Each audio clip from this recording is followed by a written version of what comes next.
Ladies and gentlemen, you're watching Yes.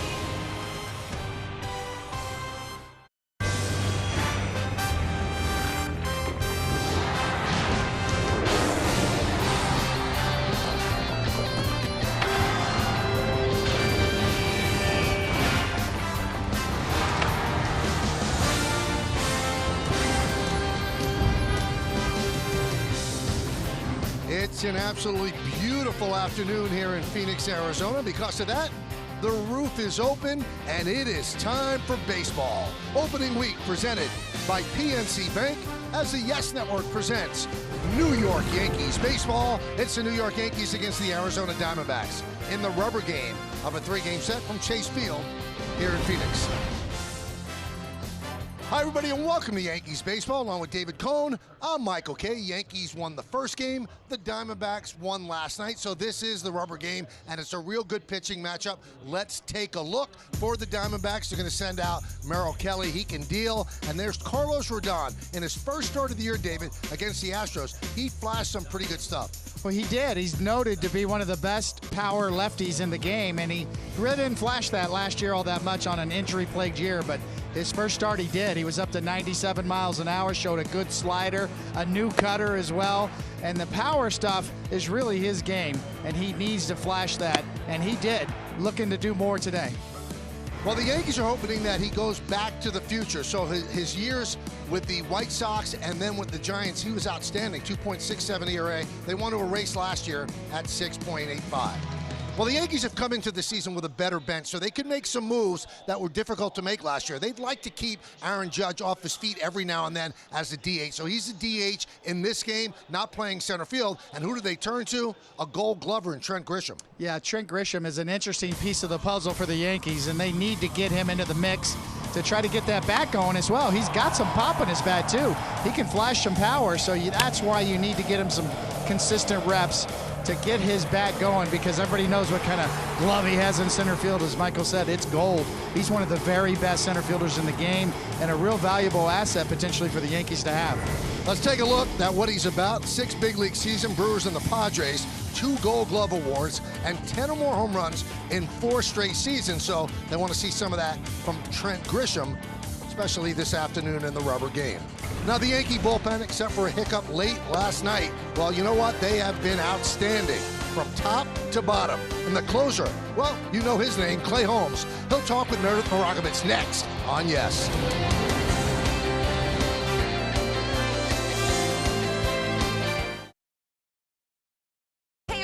I'm Meredith Marakovits alongside Clay Holmes. Clay, a little bit of a hiccup for the bullpen last night, but overall it seems like you guys have really found your way. How would you evaluate the pen so far this season?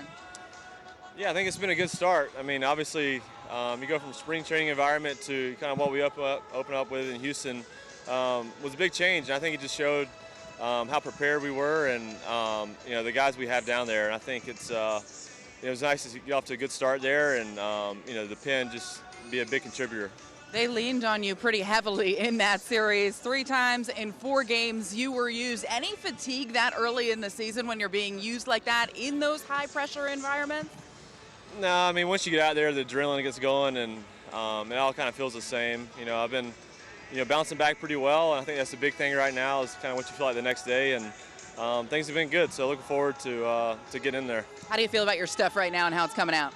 Yeah, you know, I think we're in a good spot. You know, the sinker feels pretty good. I think it's just, you know, commanding it early and getting ahead with it and be able to expand when I need to. And you know, I think if I do that, then you know, we'll be in a good spot. How much pride do guys take in putting up zeros in the bullpen when their name is called and passing the baton on to the next guy? Yeah, I mean, it's something that you know, we want to do, and we know that, you know, if we can go in and take care of our job, that you know, whether it's giving the team, you know, a chance to come back or, you know, holding the lead, just for the lineup to feel that confidence in us, that, you know, if they scratch a couple across and get the lead, that, you know, we get this ball game. And I think the confidence from each other kind of goes both ways, and it's nice to be able to have that trust in us and belief that, you know, if they scratch a couple across, then we can get a win.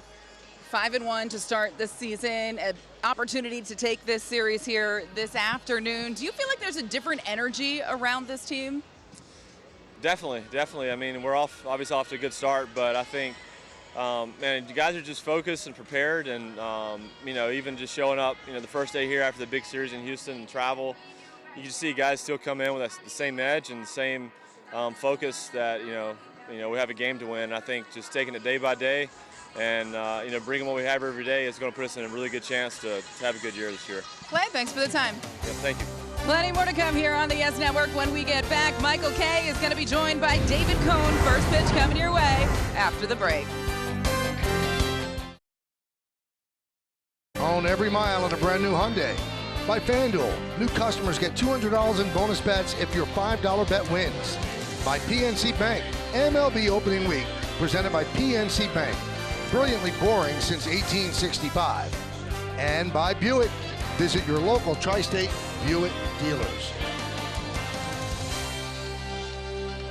We go from the desert to inside Chase Field, where the Diamondbacks have taken the field. Merrill Kelly taking his warm-ups, and we'll take a look at the Yankees starting lineup, brought to you by TikTok. Gleyber Torres, the second baseman, leads off. Juan Soto, 39 straight games he has reached base safely dating back to last year. He's in right field, batting second. Aaron Judge struggling. The DH will hit third. Middle third of the order is Rizzo, Volpe, and Verdugo. And the bottom third has Cabrera, Wells, and Grisham. So the starter is Merrill Kelly against the Rockies, his first start of the year. His typical good start, didn't walk a batter, and struck out 8 and 6 in 2/3 innings. And let's check out the Nissan pitcher scouting report. Yeah, well, he's a true veteran at this point and a mix master. 7 different pitches that he'll feature. Cutter, four-seamer, slider change, sinker, and a curve. Coming off a career year last year in 2023, a 3.29 ERA, 187 strikeouts was a career high as well. And an Arizona kid, went to Arizona State, grew up locally, and local boy done good.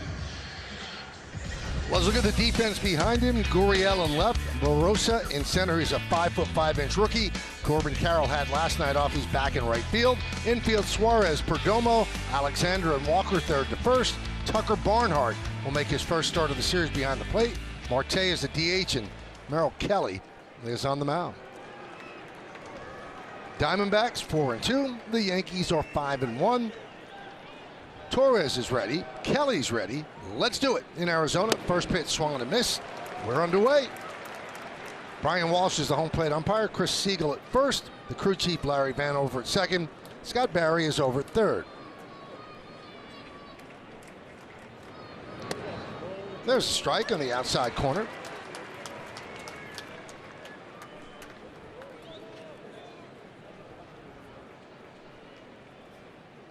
He's a strike thrower. Kelly is. Misses there, 1-2. Let's see what Brian Walsh is all about, the home plate umpire. He is pitcher friendly and pinned all the way to the left. More outside strikes, more strikes up and down. Second big league season.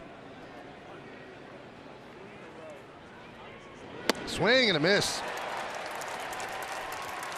One away. All right, David, it's time for the keys to the game, brought to you by your local Kia dealers. Well, we set it up beforehand. This is a really good pitching matchup. Merrill Kelly, well established, coming off of his career year against Carlos Rodon.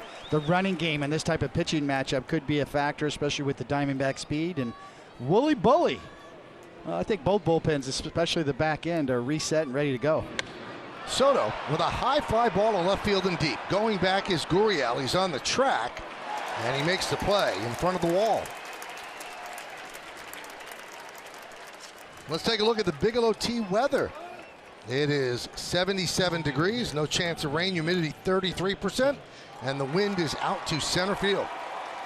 And we're told that when the roof is open, the ball travels much better than when it's closed. And that ball traveled pretty well. They did. They had a chance.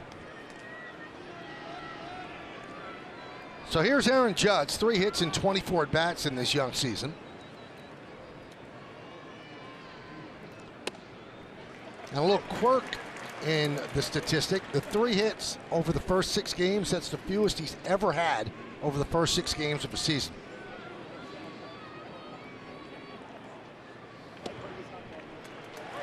Quickly 0-2.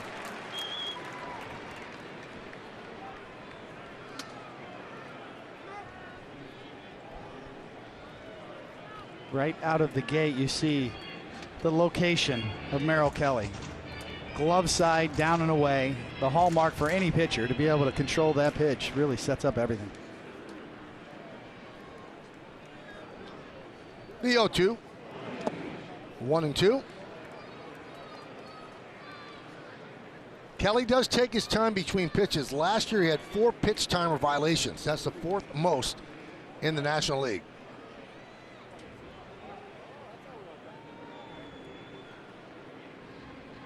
1-2. Kelly thought that was strike 3. 2-2. Well, you can see a couple of different kinds of fastballs. This one's the two-seamer trying to run it back, so that makes the deception even harder to pick up. A couple of different kinds of movements on 2 different fastballs. 3-2.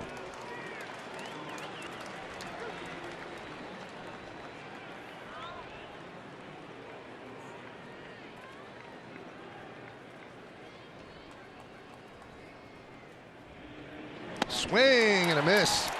Strong inning for Kelly. Yankees go down in order with 2 strikeouts. Yankees nothing. Diamondbacks coming to bat.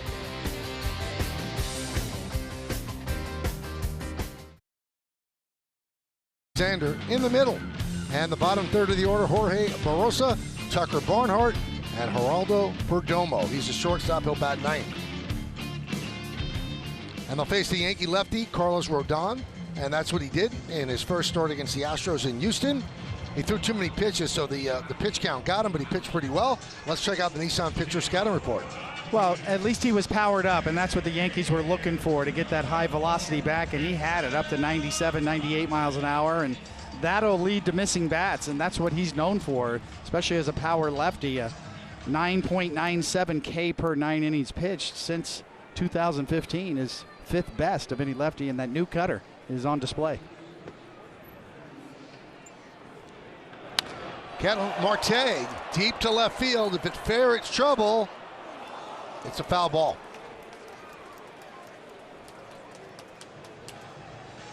Check out the Yankee defense. Verdugo's in left, Grisham in center, Soto's over and right. We'll go third to first in the infield. Cabrera, Volpe, Torres, and Rizzo. Judge the DH. Austin Wells behind the plate catching Rodon. Now Rodon has only made 3 starts in Arizona. That was in 2002. Didn't go well. His ERA in those starts, 7.63. And that was in a year that he pitched very well.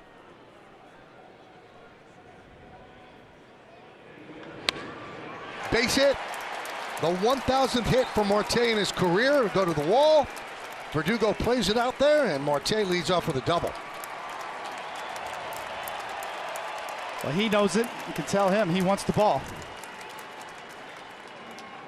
Nice big round number, 1,000. And there it is.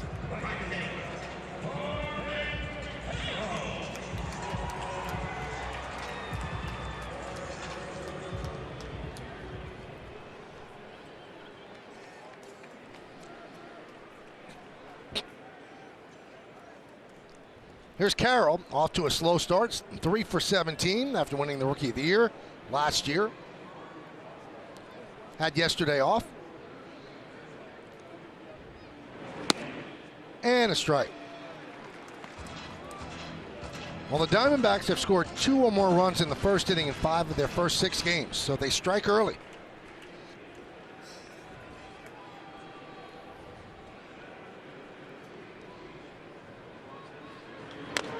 Chop toward third. The play is made at first as Marte moves to third.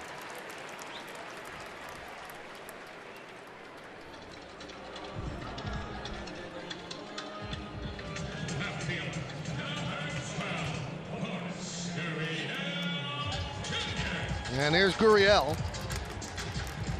10 RBIs, off to a good start. Yankees bring the infield in to try to cut off the run.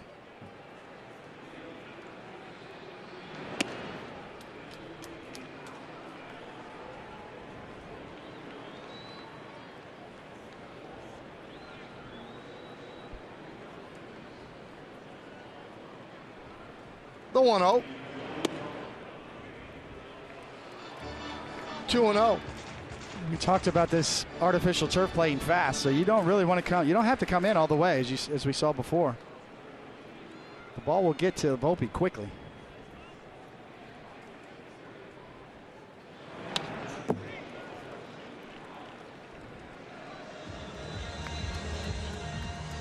Just a gorgeous day here too, but it's bright on the field.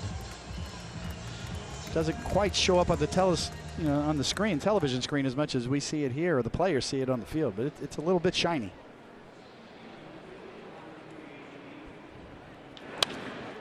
Volpe gobbles it up, holds the runner over first, 2 away.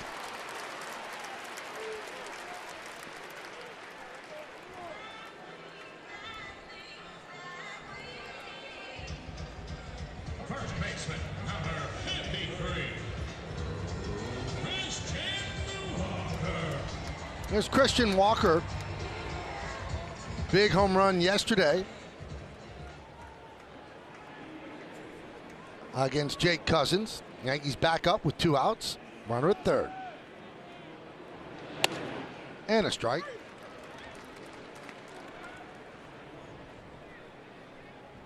Since 2022, he's up among the leaders, and he's a great defensive first baseman.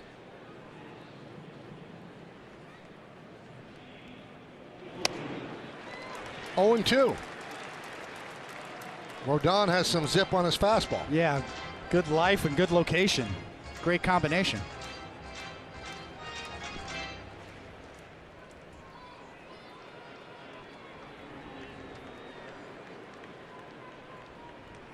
The 0-2, swing and a miss.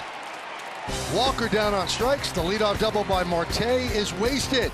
We played 1 here in Arizona, 0-0. Yankees in the D-backs. Visit MLB.tv for details. So Rodon pitches around the double, pitches well. Now class is in session with Garrett Cole. While he's on the IL, he is serving as kind of a de facto pitching coach, which he does when he pitches anyway, except for the day that he pitches. Student of the game. Here's Anthony Rizzo. 1-0. Yeah, I love that. I love that Carlos Rodon is receptive to that as well on the day he's pitching. Some pitchers don't want to be bothered at all.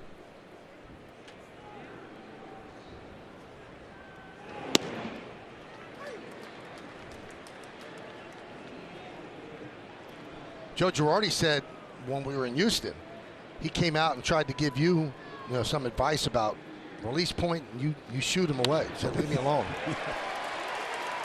Base hit to left field off the bat of Rizzo to lead off the second.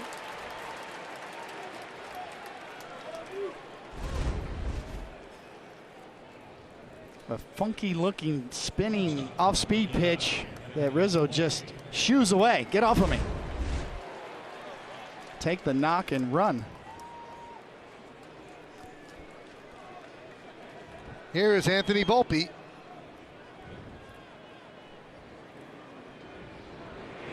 Inside. Volpe 9 for 17. Slugging at .882.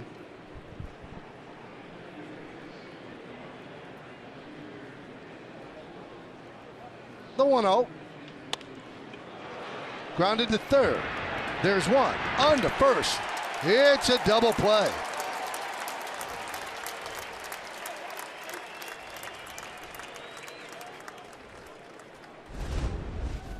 A pretty good slider from Kelly that gets Volpe over the top. And by a half a step. Playing in already, guarding against the bunt, so that set that whole play up. He got it quickly and got it over there, and a nice snag on this end. And the pitch to Verdugo is a strike. Verdugo has struggled, 3 hits in 21 at-bats.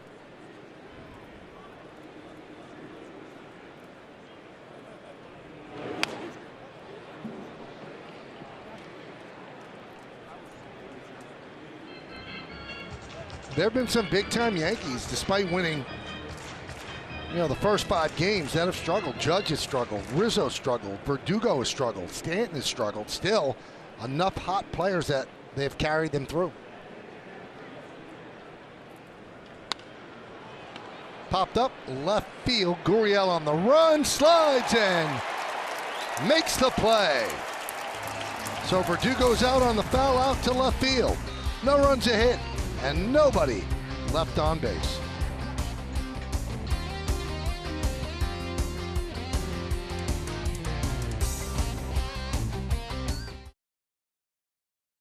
Google Cloud.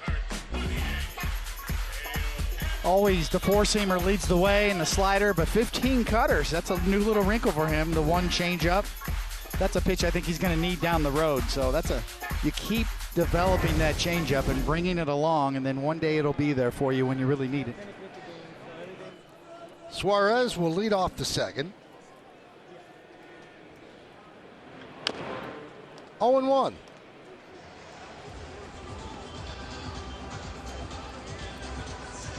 Arizona averaging 6.83 runs per game in their 6 games.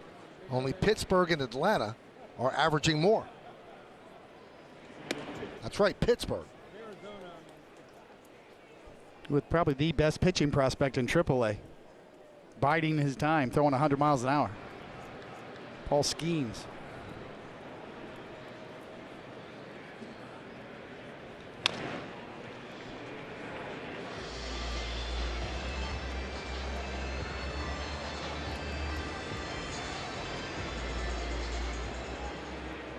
First inning, 95.4 fastball.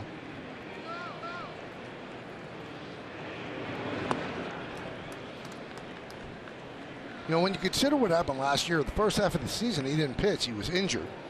Then it looked like he was trying to catch up the whole time and didn't pitch the way he wanted, nor the way the Yankees wanted in the second half. But you simply can't forget what he did in 21 with the White Sox and then 22 with the Giants. He was outstanding. He was one of the better pitchers in baseball.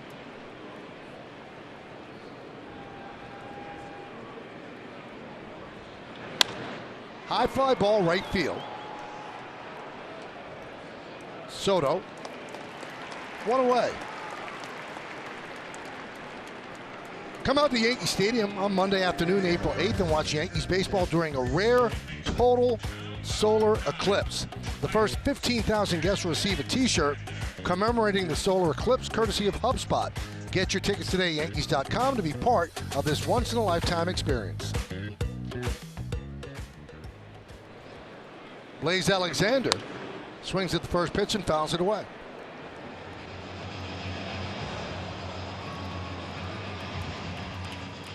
Back in there after a nice night last night. He got the offense going for the Diamondbacks. And on the bases, running.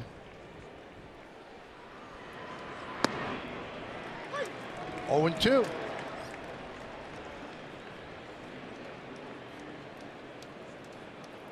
It's a good sign. If Rodon can land that curveball, it sets up that fastball.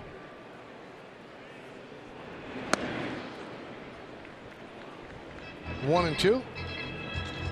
Kind of always been things that go together, Michael, like peanut butter and jelly. Four-seam high fastballs and curveballs.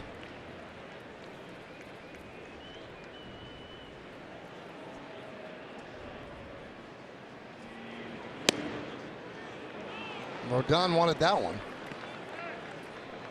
Generally speaking, sinkers and sliders match up, and four-seamers and curveballs match up.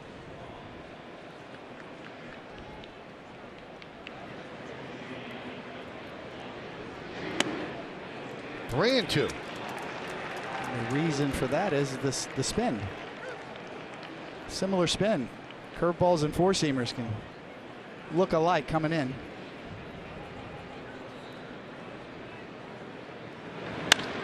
Drilled to left field and deep. That ball is gone. A home run for Alexander. Just into the first row. 1-0 Diamondbacks.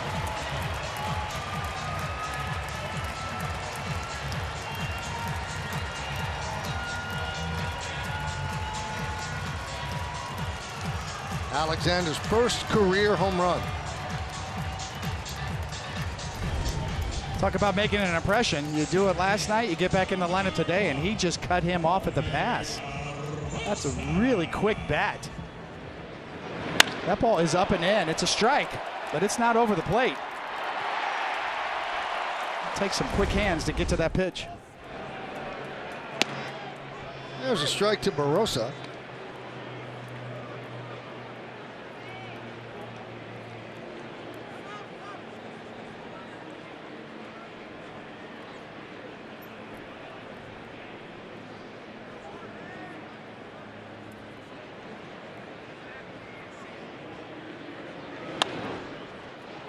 Volpe gets Barossa. 2 away.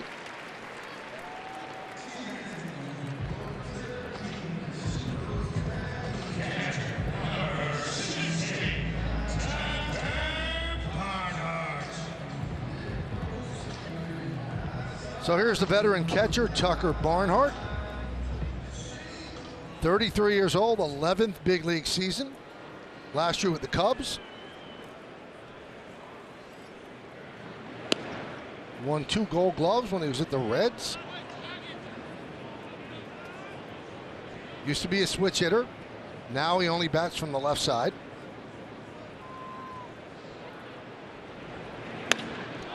And he makes it work as he wraps one into right center field. Grisham will get the ball in. Barnhart, 3rd hit of the day for the Diamondbacks. He's hunting a fastball, and he gets one out over the plate and jumps on it. The veteran catcher there, sitting on a fastball, cheating a bit, and hooking it in the gap.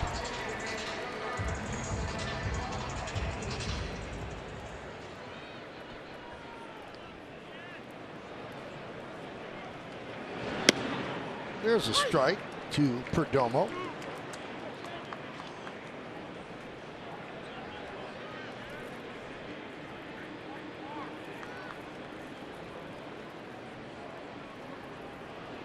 Last year, out of nowhere, bumped his average from 195 to 246. He stole 16 bases, played strong defense, and actually made the National League All-Star team. Also a very good bunter. He led the National League with 14 sacked bunts last year. That's not in play with 2 outs as he fouls it away, 1-2.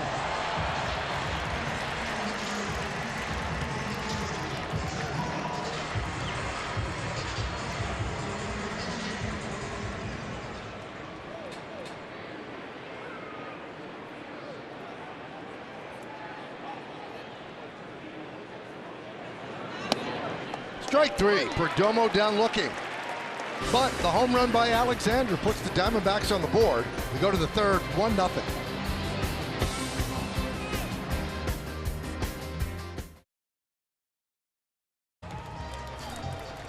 Chase Field, the roof is open for the 2nd straight game. Why not? It's a gorgeous day. There's not a cloud in the sky. Temperatures in the high 70s. Yankees down 1-0. Here's Cabrera. And there's a strike. Oswaldo 9 for 22. 2 home runs, 7 ribbies. He has filled in more than capably for the injured DJ LeMahieu at 3rd. There's a strike.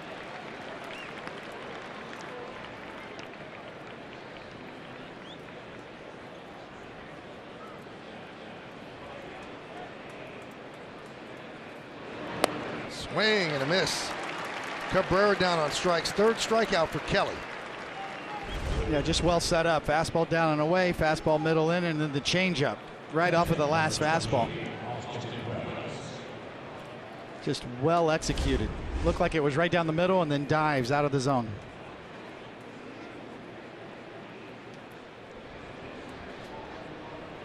Austin Wells fouls it away.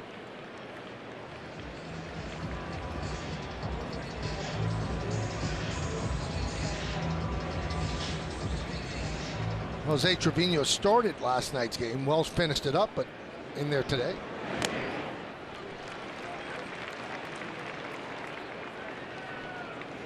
Count 0-2.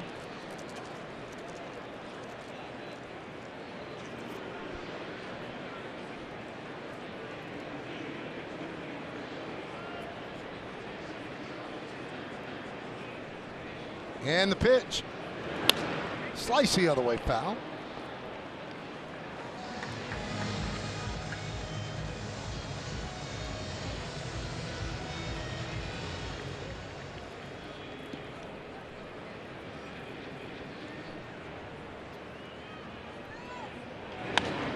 Still 0-2. It's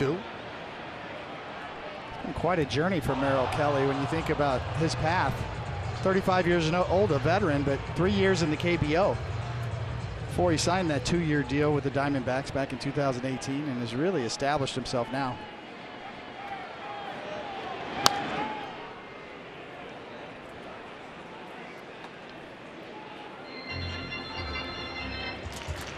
Not everybody's path is linear, you know. For Merrill Kelly, he had to go to Korea and kind of hone his skills a little bit, and he did. Really got a lot out of it.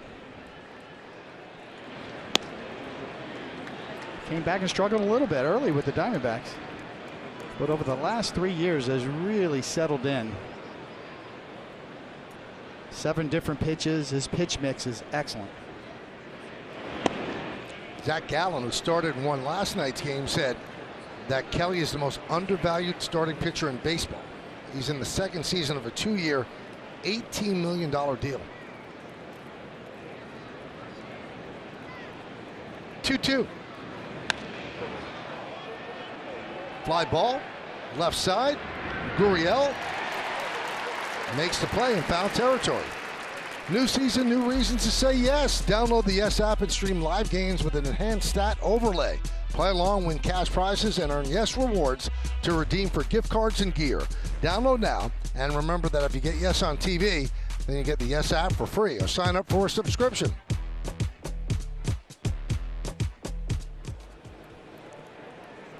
Here's Trent Grisham, center field, the batting ninth.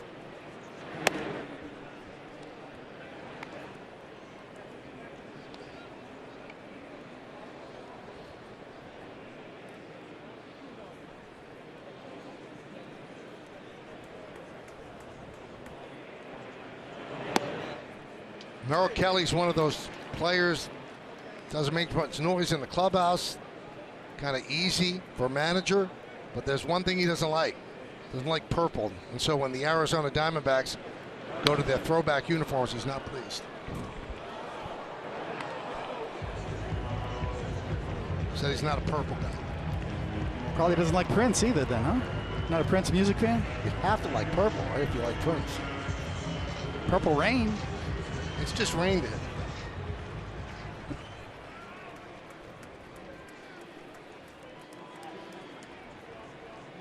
One and two on Grisham. Strike three. Yankees go down in order. 4 strikeouts for Merrill Kelly over 3 innings. 1-0 Diamondbacks.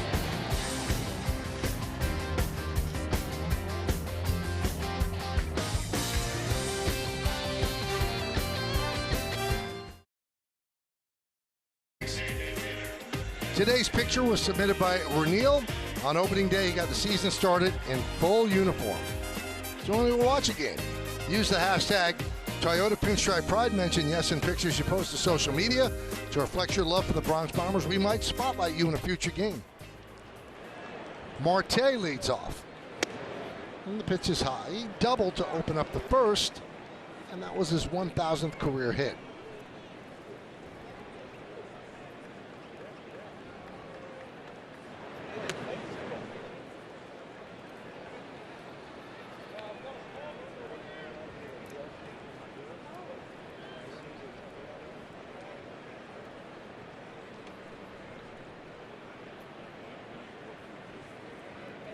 Big cut.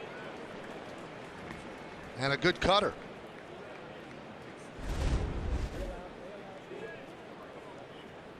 You could tell that Marte was hunting a fastball. Well, good call.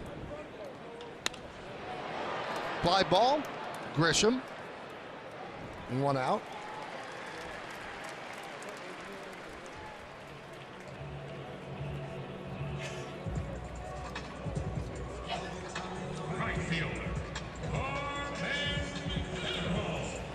So here's Carroll, grounded to third in the first.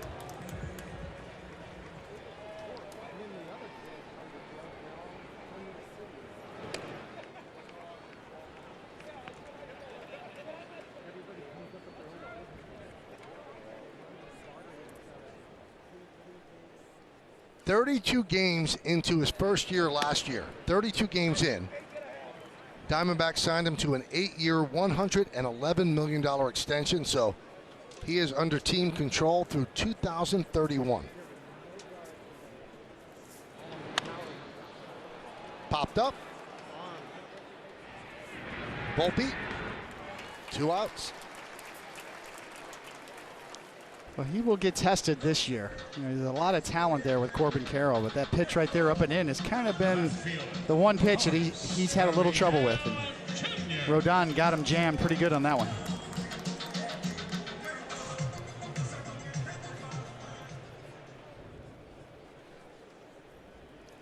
Here's Gurriel.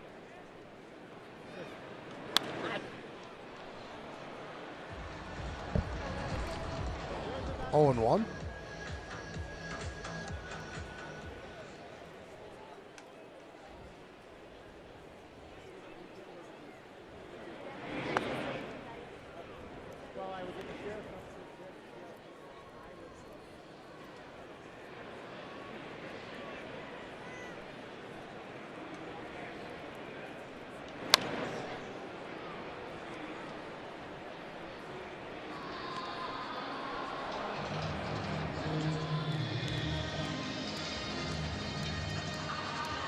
One and 2.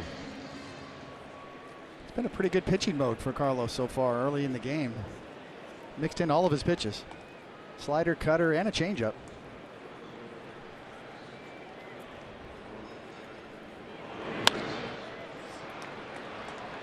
Popped up, shallow center. Volpe is there to make the play. And the Diamondbacks go down in order, and we go to the 4th.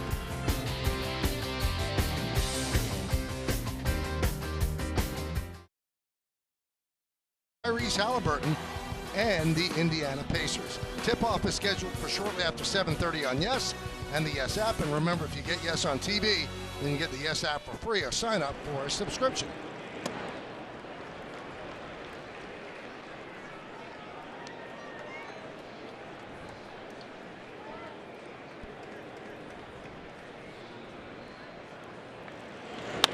Line drive, it's a base hit to left field.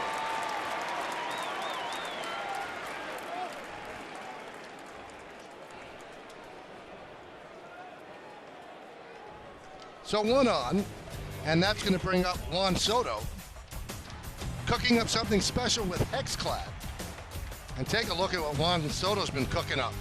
39 game on base streak, hitting .357. That dates back to last year. 12 homers, 37 ribbies, and an OPS of 1.138. It's the longest active streak in the majors and his career best. Join the hybrid revolution at hexclad.com.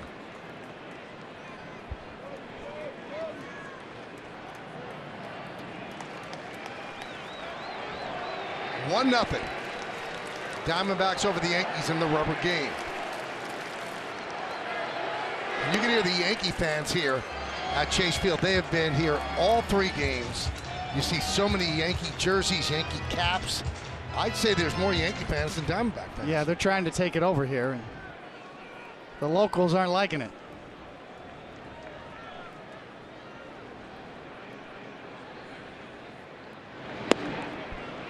Three and 0.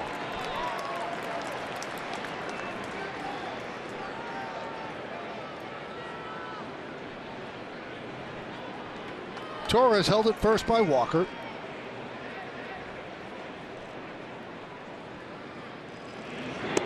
Did he go? Yep. Well, Soto has already thrown the bat away. He thought it was ball 4. He thought he held up. It was definitely ball 4, but they said he didn't hold up. Well, turning him loose on 3-0. Wow. I don't know. What do you think? Yeah, that was... I've seen worse. Yeah.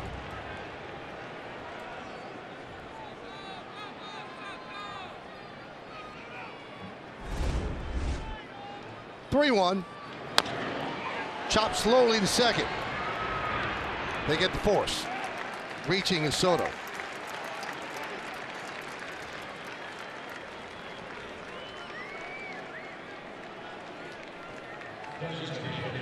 And that's going to bring up Judge.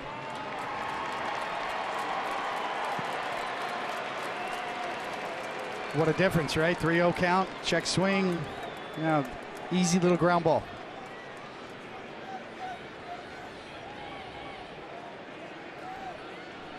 Merrill Kelly having trouble with his pitch com.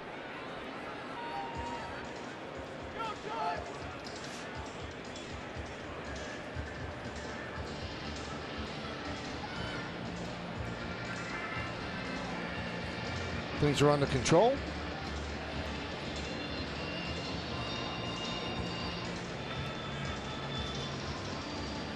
Yankee offense has gotten into a little lull. 18 consecutive scoreless innings. Last time they scored third inning on Monday.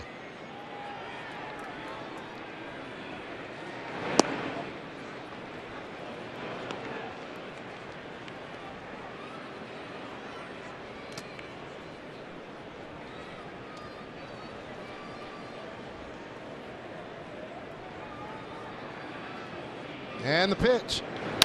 High fly ball. Deep right field. Carroll back. Track. Wall.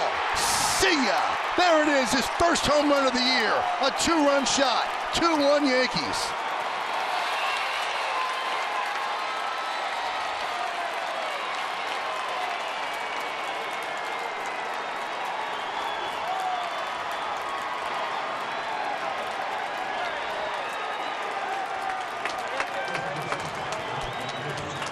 Well, we hear hitters talk about it all the time. All it takes is just one good swing, and I've got that feel again.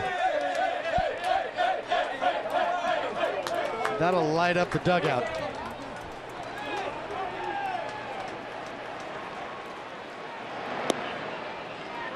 Rizzo takes a strike. Judge needed that one. 3 for 25 coming into that at bat.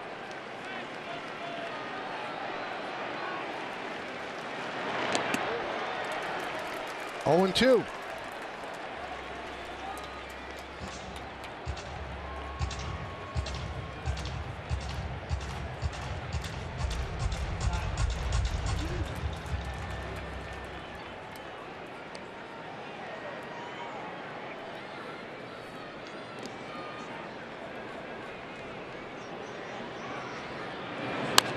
Ground ball and through for base hit.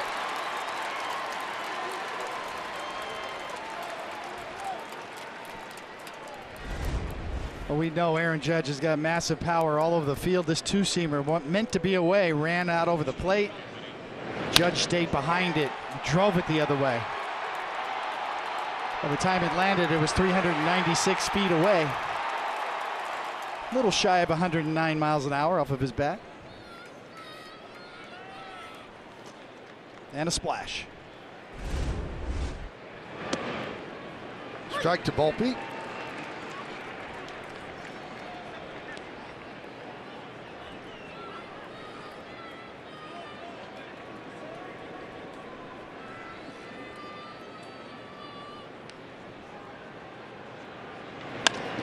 Chop the third.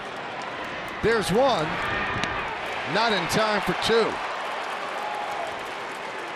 That close to hitting his second double play. The chopper saved him a little bit, and he gets out of the box and beats it.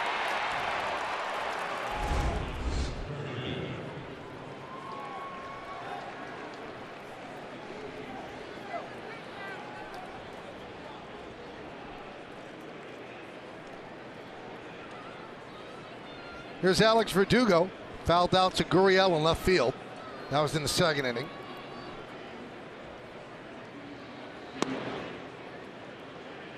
It's a good chance here with 2 outs for Volpe to really distract Merrill Kelly on the mound and maybe give Verdugo a pitch to hit. See if Anthony starts jumping around and tries to steal one here. Kelly had 4 balks last year as well. Doesn't get the opportunity as Verdugo pops it up. Catch is made, and that'll do it. But the Yankees take the lead. They scored 2 runs on this one swing. Pitch away, and that's where Judge goes to it. All splash. 2-0, 2-1. Black scoreboard thanks to the captain's 2-run home run, his first home run of the year. We go to the bottom of the 4th. Christian Walker takes high from Rodon.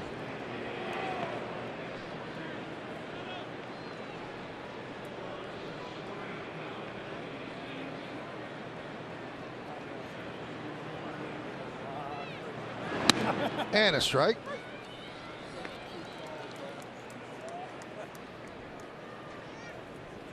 Rodon blew away Christian Walker last time up. Really good fastball up and out over the plate.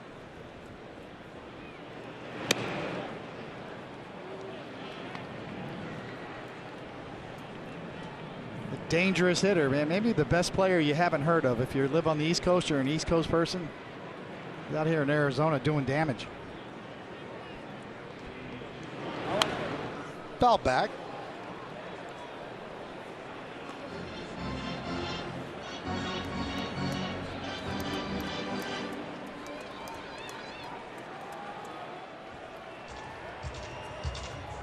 .45 outs above average since 19.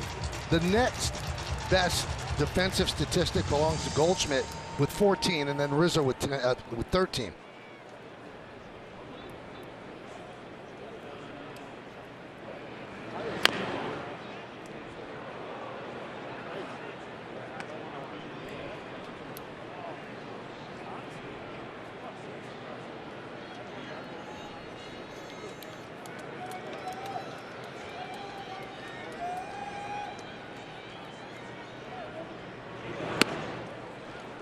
Three and two.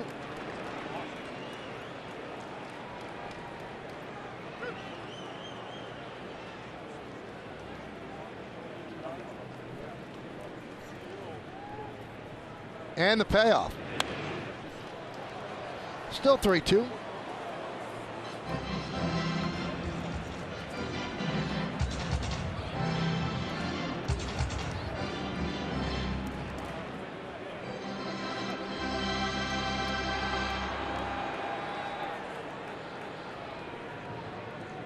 And the lefty deals.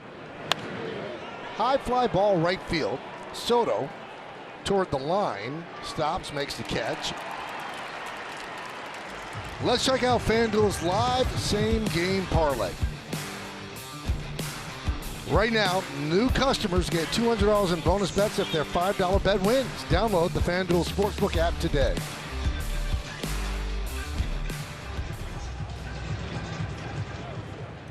Here's Suarez. He skied out to right. That was in the second. Chases upstairs, 96 miles an hour, 0-1. All the runs on the scoreboard because of home runs. Blaze Alexander, a solo shot, the 2-run home run by Aaron Judge.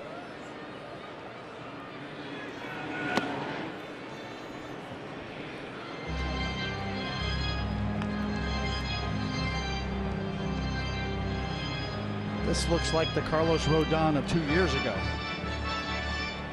His top pitch velocity 97.2 today. And that's where he lives, right there. Good riding four-seamer. Mid to upper 90s. A wipeout slider to go with it.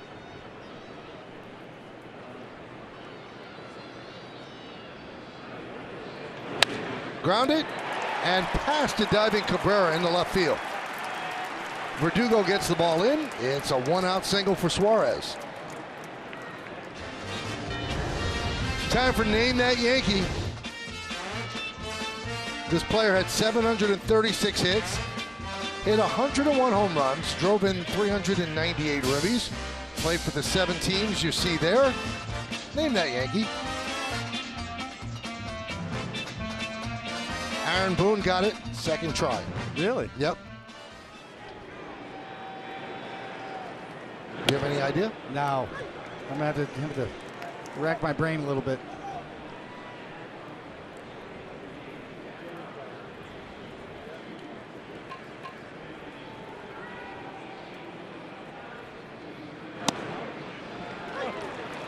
Oh, and 2.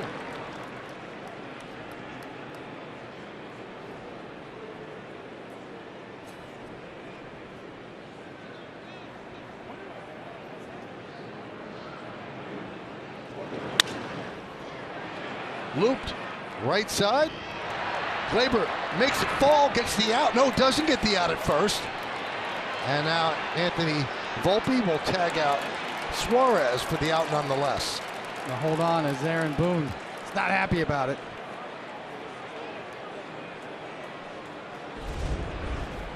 Take another look. No infield fly is called. So Gleyber takes the chance.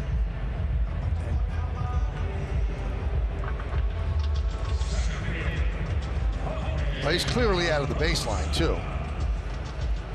So that should have been the call before they made the throw to Volpe.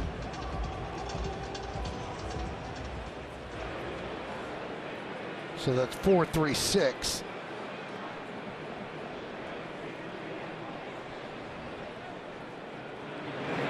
Snap throw to first. Diving back is Blaze Alexander.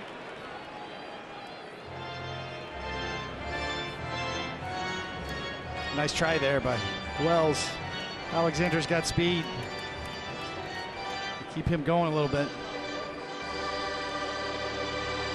Now that's the only time that you could try a play like that, because otherwise an infield fly rule would get called with runners on first and second or bases loaded. With just one runner on, you cannot get the infield fly rule called.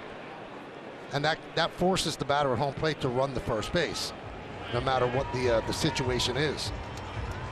And it was good thinking by Blaze Alexander to do that. If he didn't, that would have been a double play. Yes.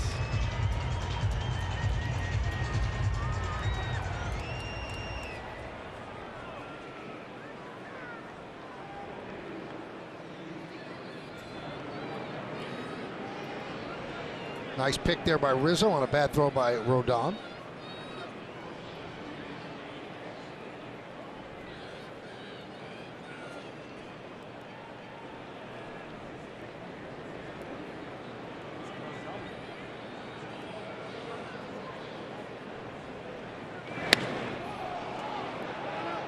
Foul ball into the seats.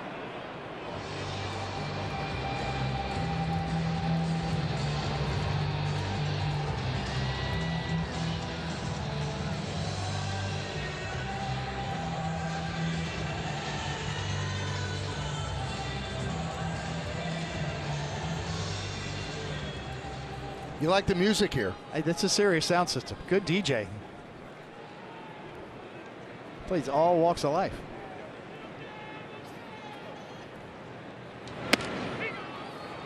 I'm sure John Sterling loves it over there too.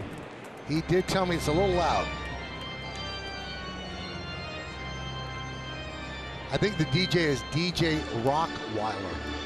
Ah, there you go.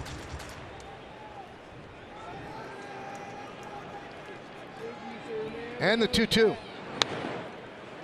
Shallow left field, backing up is Volpe. He makes the play, and that'll do it. No runs a hit, no errors, and one man left on base. We go to the fifth.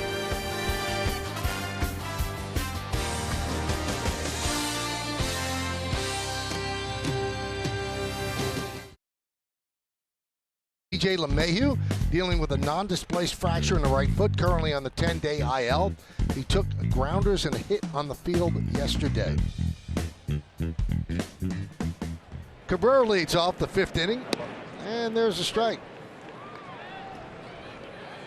Now, Meredith, you have another injury bit of news?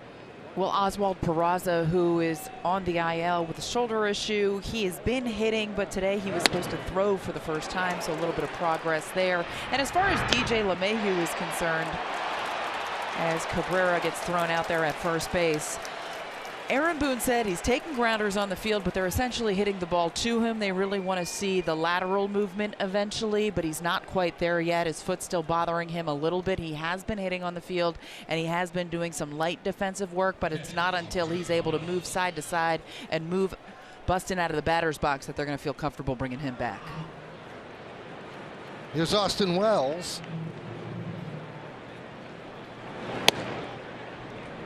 1-0.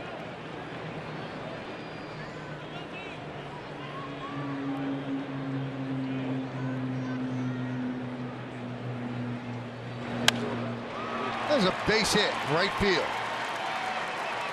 Wells gets himself a one-out single.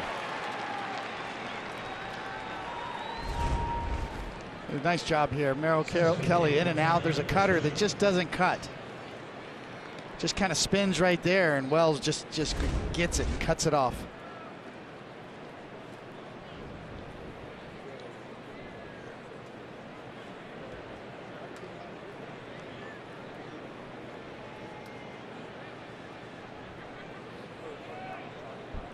Here's Grisham. And a strike.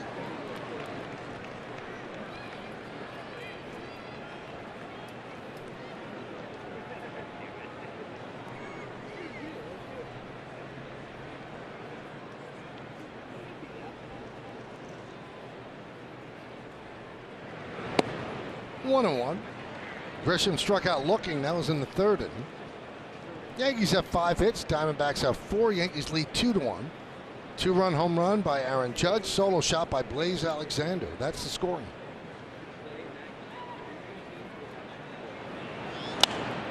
Popped up. Long run for Perdomo. He's in short left field. Makes the play.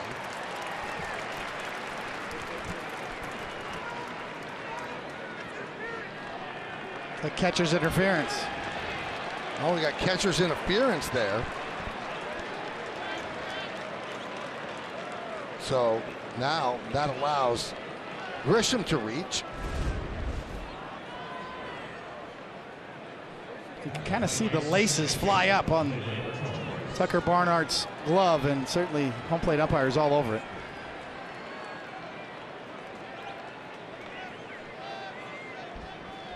Certainly hear it if you're right there. And well, that moves Wells to second. How about this, David? That's the first Yankee in scoring position since the 4th inning of Game 1. Let's see if you can hear it.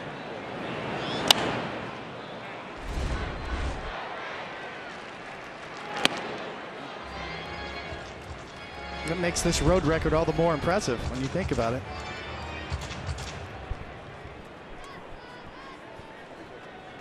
Didn't exactly hit it flush. No.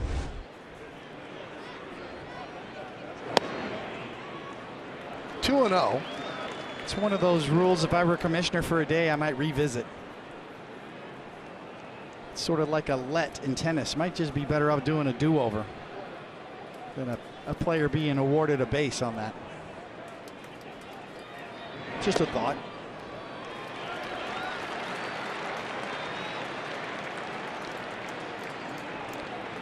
I just don't understand how batters who are in terrible slumps, that you just don't do it on purpose. It's so easy. Some have. 3-0 on Gleyber. Takes all the way, 3-1.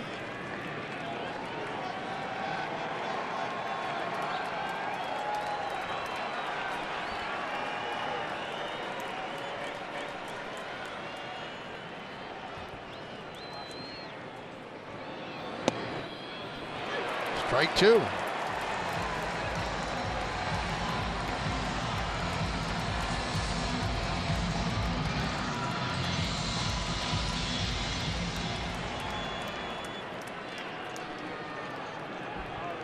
First and second, one out, 3-2 count.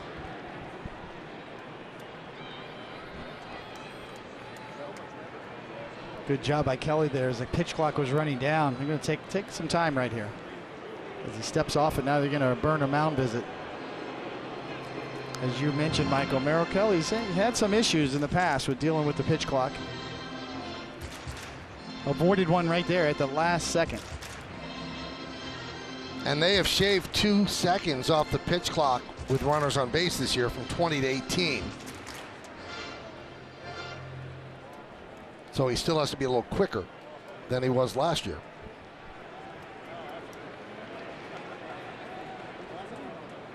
Three-two. Chop the third, foul ball.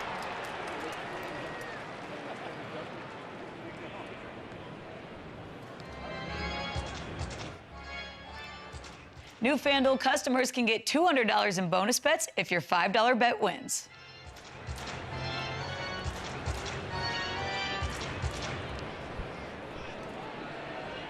Wells at second, Grisham's at first. Yankees lead 2-1. We're in the 5th. And the 3-2. Chop foul.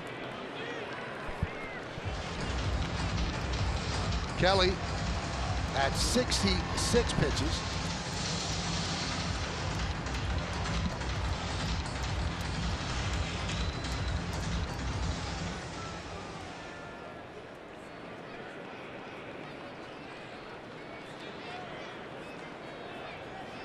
3-2. Grounded to third. Let's see if they turn two. There's one on to first. It's a double play. So Kelly got just what he needed. And around the horn double play. We're halfway through.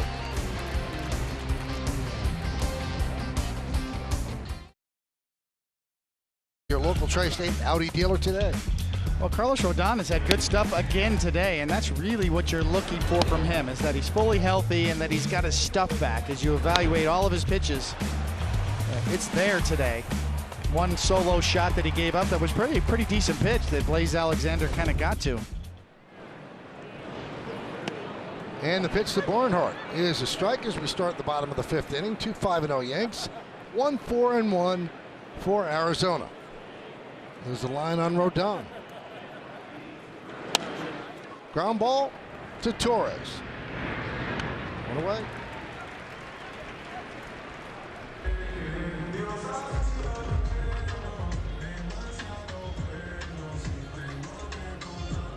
Shortstop,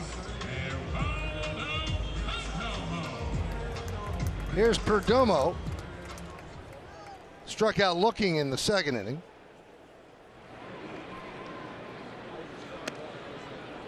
Shows bunt, takes outside.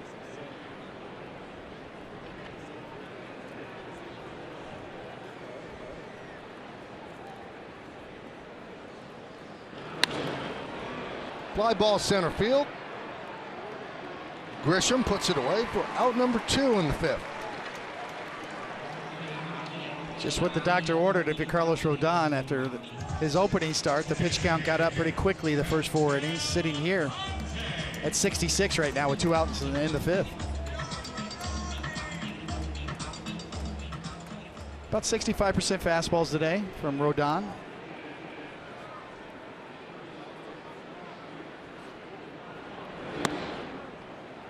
One 1-0 on Marte. Doubled in the first. Fly ball to center in the third.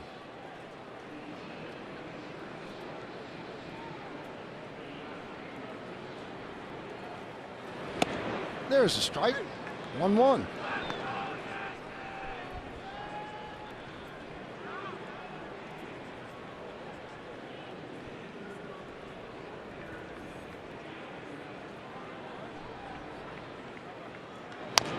Grounded foul.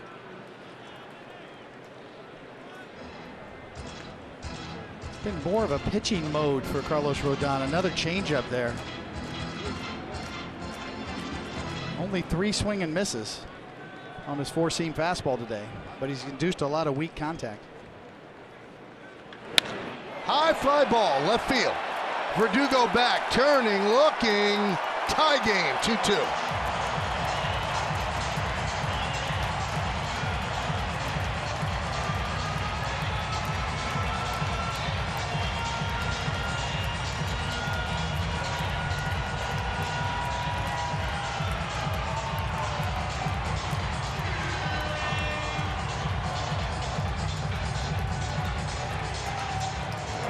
Nothing weak about that contact, as that is right down Broadway. And when you know it, you know it. Carroll, it's a base hit. Past Rizzo and down the right field line. Carroll steaming to second, and he'll stop right there with a double.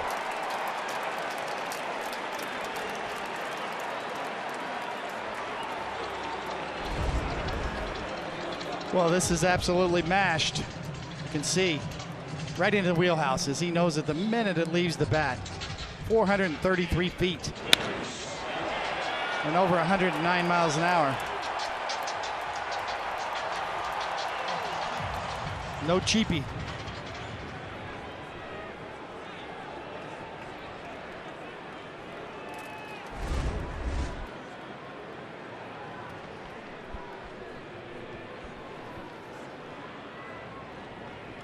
I think Brian Walsh was telling Rodon, you have to engage with the batter. Look at him. Yeah, you can't come to the set position until the batter acknowledges you.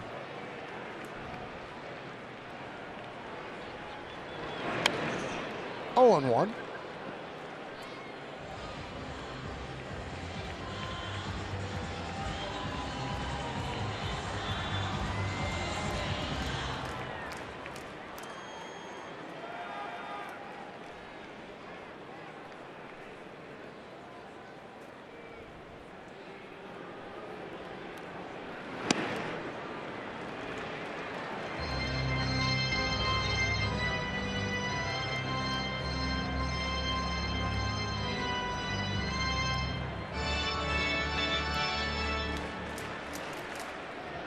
1-1 on Gurriel, who's 0 for 2.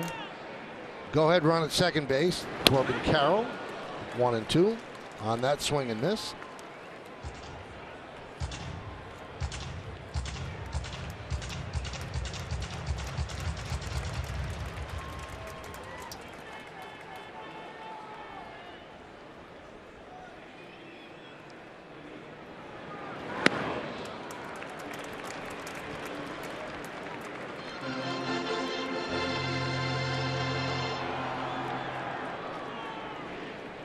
Two balls, 2 strikes, 2 outs. We're in the bottom of the 5th inning.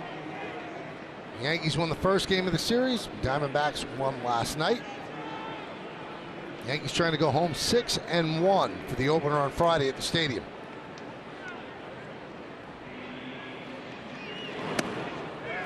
3-2 on Gurriel with Walker on deck.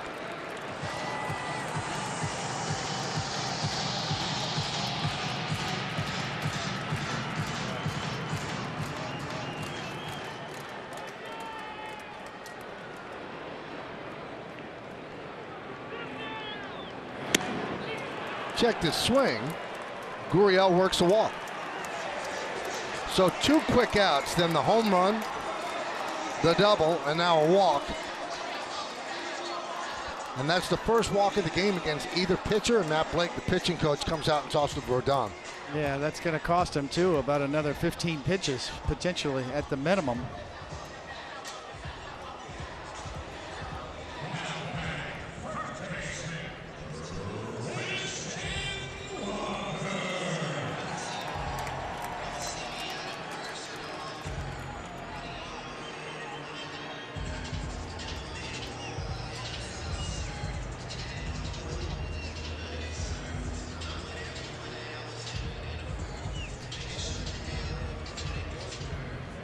Obviously a big spot here going through this part of the Diamondbacks order. Now you got to deal with Christian Walker with men on base. This is a time where you really concentrate on making good pitches. A mistake here could be 3 runs. Walker 0 for 2. Strikeout and a fly ball right. First and second, 2 outs. Carroll goes, but they haven't picked off. The throw to third got him. Boy, did they help out Carlos Rodon.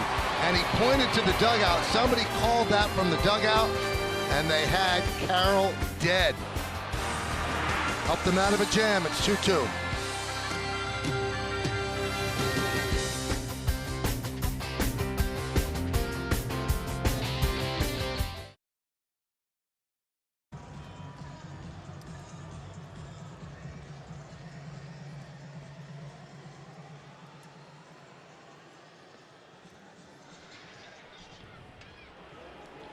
Thank you, Bob. Montefiore Einstein scoreboard. It's 2-2 as we go to the 6th inning. And Soto fouls it away. David, I need you to explain something because I'm not that bright. You got the pitcher on the ropes. First and second, you have your cleanup hitter on. What good does it do to go to third base? You're already 2 outs. What were the Diamondbacks doing? Stepped off. That one's chopped to second. Alexander will get Soto. Running out of the inning is what they were doing. You're correct. I mean, you have to be sure and really give the Yankees coaching staff credit there. Matt Blake goes out, has a mound visit with Carlos Rodon, makes the suggestion. They know that Corbin Carroll's very aggressive on the bases. Corbin Carroll sort of took Rodon for granted, thinking, he's not going to think about me, and he thought he had an easy bag. And without the advice from Matt Blake, Rodon probably would have been easily taken advantage of. So give the Yankee coaching staff credit there for being ahead of the curve. Judge takes a strike outside. But you're right, you have to be sure, and he's just gone. They set him up, they baited him, he took the bait. And see Rodon pointing to the dugout, right to Matt Blake. I mean, that's one thing they teach you in T-ball. You don't make the first or the last out at third base. It doesn't do you any good. And your cleanup hitter's up, and the pitcher is on the ropes.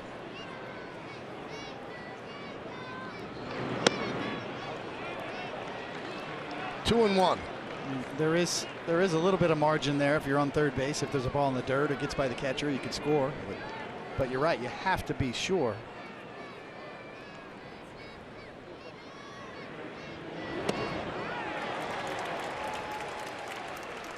2-2 on Judge. Judge with a 2-run home run into the pool and right center in the 4th inning.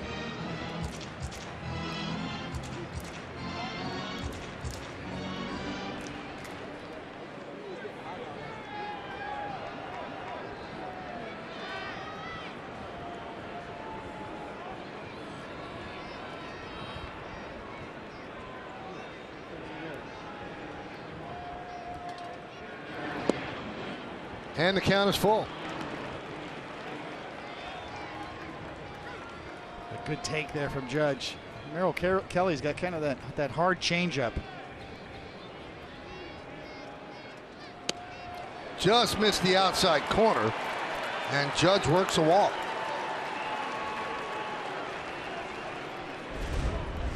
Well, Kelly's been around the plate all day long. And generally speaking, sometimes you'll get those calls because of your reputation for control, but it's off the plate. And Judge is disciplined. And the way he took that pitch certainly has influence on the call as well.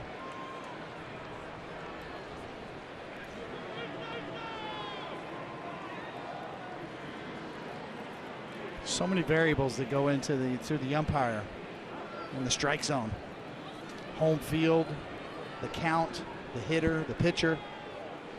Real human element to it. Popped up on the left side. Gurriel, a long run, makes a play in foul territory. Boy, he covers a lot of ground out there. 2-away. Let's go around the majors. Last night, Bryce Harper, a big night. 3 home runs, 6 ribbies. 0 for 11 entering the game. Josh Young expected to miss 6 weeks with a broken right wrist. And Davis Schneider had a game-winning home run off of Astros closer Josh Hader, not off to the best start last night in Houston, and the Astros continue to struggle. Only thing that got him a win was a no-hitter. Almost got Judge leaning at first. Davis Schneider, he looks like the W.B. Mason guy, right? I mean, yep. Thick mustache.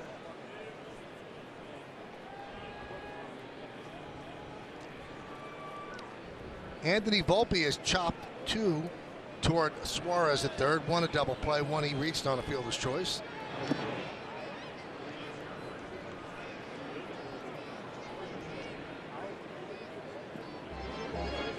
Kelly still in good shape pitch count wise with 75 with 2 outs in the 6th.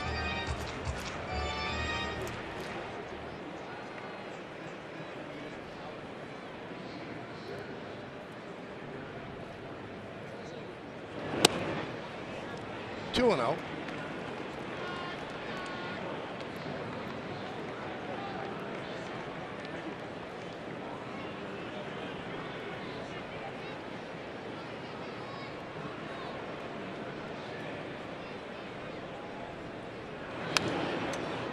Now 2-1. Well, fans, go to @YesNetwork on X and vote for the Montefiore Einstein Player of the Week. Is it number 1, Juan Soto, number 2, Anthony Volpe, or number 3, Oswaldo Cabrera? The challenge for hitters facing Kelly is just his unpredictability. 6 different pitches, all thrown in double-digit percentage-wise today. It's rare you see that full mix like that. Some guys say they throw 6 different pitches, but they don't feature the 3rd, 4th, and 5th ones and 6th ones very much. But Kelly throws all of them.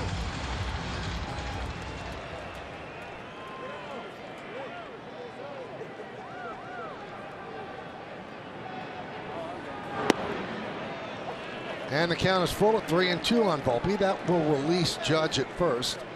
3-2, 2 outs.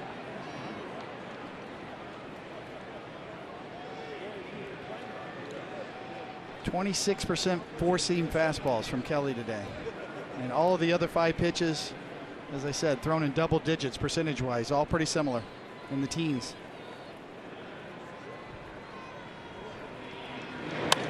Punched out into center field, and that is going to be caught by Barossa, covering a lot of ground and taking a hit away from Volpe. No runs, no hits, no errors, and 1 man left on base. We go to the bottom of the 6th. It's a 2-2 game.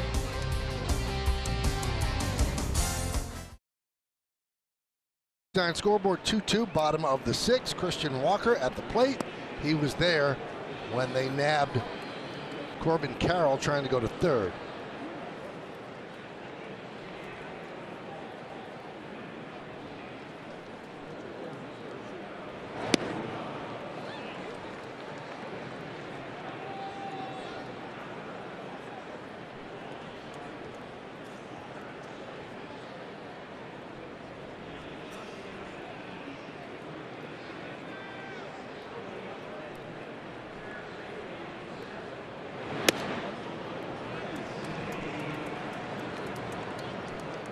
Two and one on Walker. It'll be 4, 5, and 6 in the Arizona order against Rodon.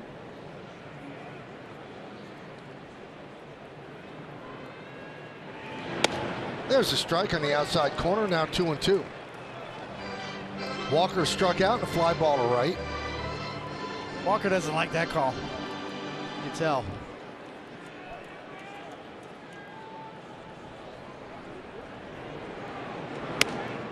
And the count goes full at 3 and 2.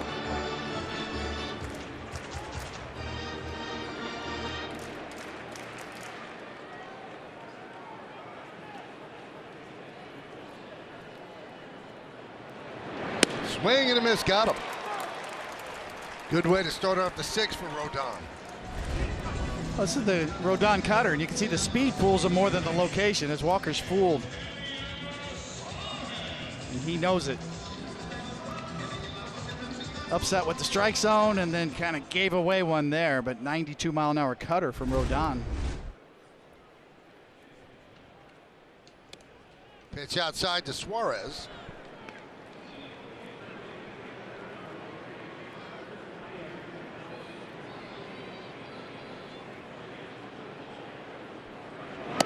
And a strike, 1-1.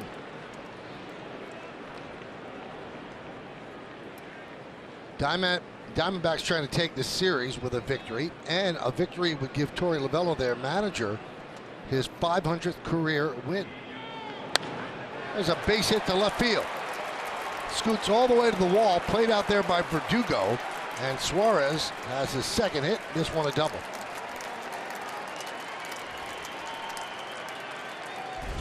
And Suarez looks to be a nice fit here for the Diamondbacks. And gets his hands inside of that four-seamer. Trying to get to the inside corner was Rodon.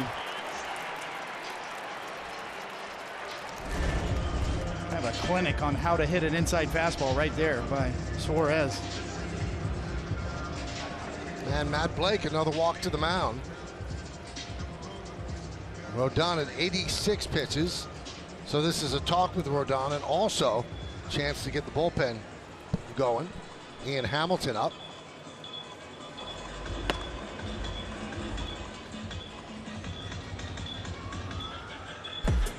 Take a look at the bullpen budget. They kind of reset yesterday. Jake Cousins threw 40 pitches. Victor Gonzalez 22. That was after Nestor Cortez struggled in his start, so everybody else is in pretty good shape. I'm sure they'd like to stay away from Birdie if they could.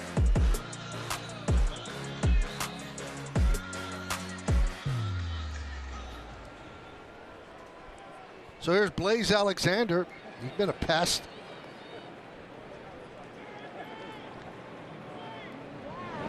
And a strike on the outside corner.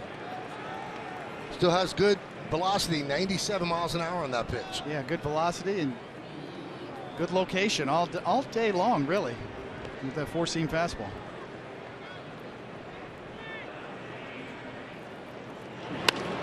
Punch the other way, foul. Hit a run in the second inning. Let's take a look. You can see that was not a bad pitch. It was right to the glove on the inside corner.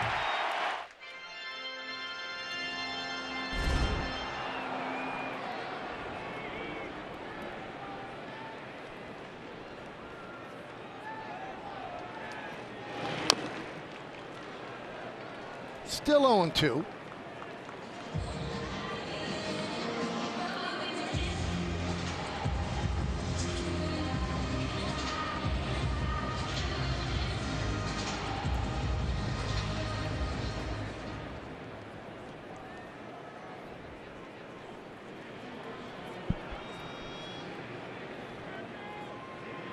And the 0-2 pitch.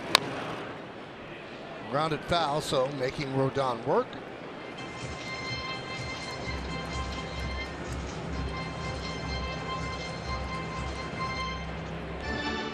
Alexander has just been a tough out for 2 straight games here. Fought off a tough cutter right there.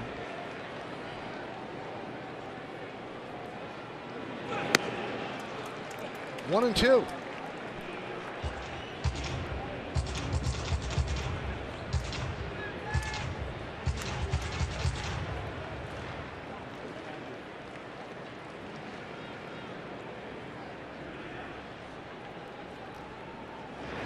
Way high, 2-2. See, Rodon really trying to reach back. 98 miles an hour, but overthrown a bit.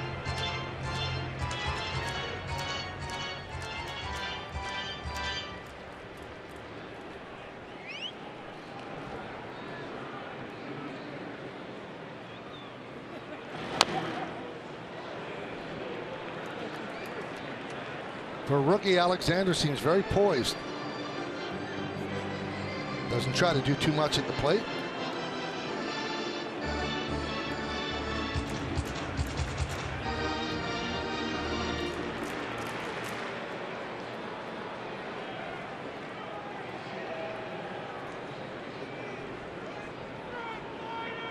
And the pitch. You can see he's overthrowing a lot of pitches up and away.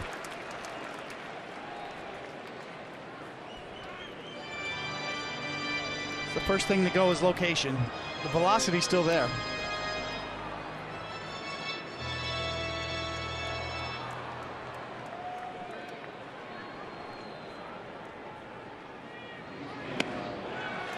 There's ball 4. Alexander walks, first and second, 1 man out. Hamilton is about ready, and he's coming in. As Aaron Boone out of the dugout, going to take the ball from Carlos Rodon.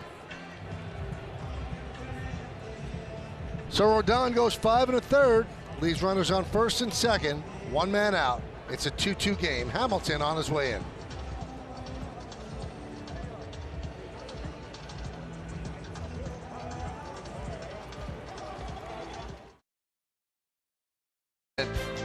It's never ordinary at Bet365. By Memorial Sloan Kettering Cancer Center.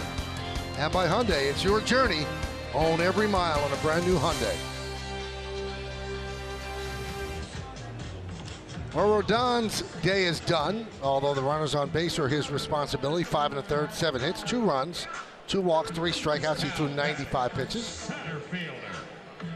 And he turns it over to Ian Hamilton, a revelation last year out of nowhere. And he's pitched well so far this season as well. 3 innings, a hit, no runs. Yeah, it's the right move.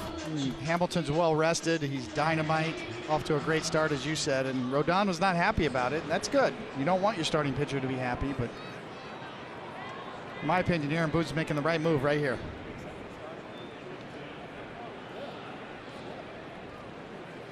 Suarez at second, Alexander's at first, Jorge Barrosa is at the plate.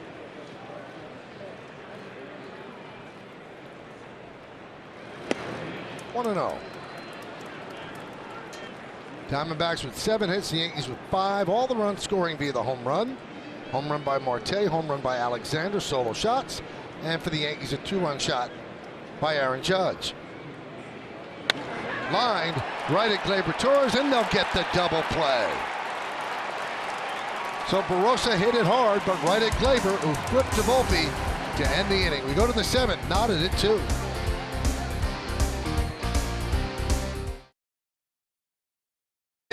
Those are the clues.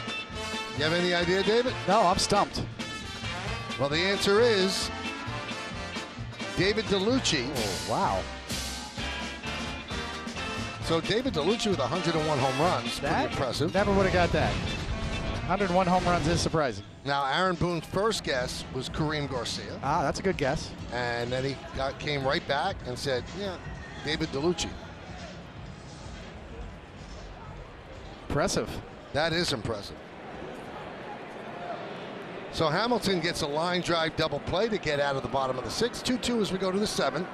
Verdugo leads off against Kelly. Verdugo's been lofting a lot of fly balls, either foul or weakly toward the left side.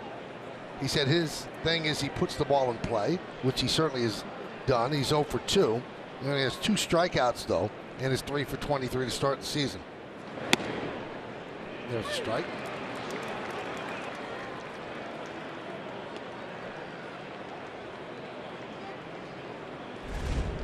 And he takes a little walk after this call. He did not think that was a strike.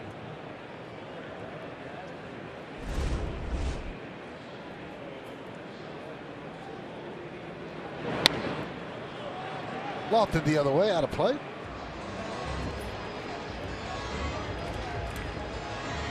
Not a very aggressive swing. You can see Verdugo out of sorts up there.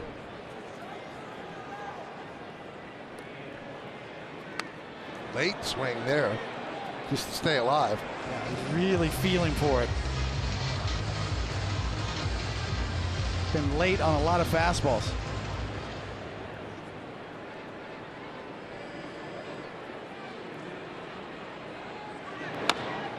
Chop toward first.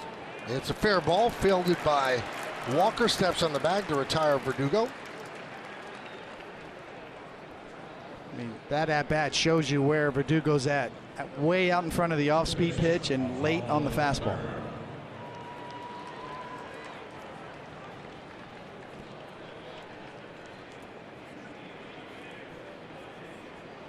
Here's Oswaldo Cabrera. He's 0 for 2.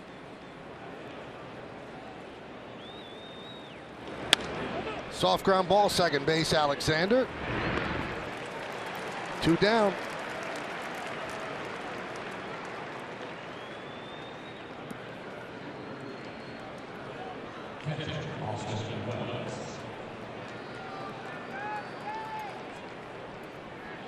Merrill Kelly putting on a clinic today, showing the value of well-located pitches.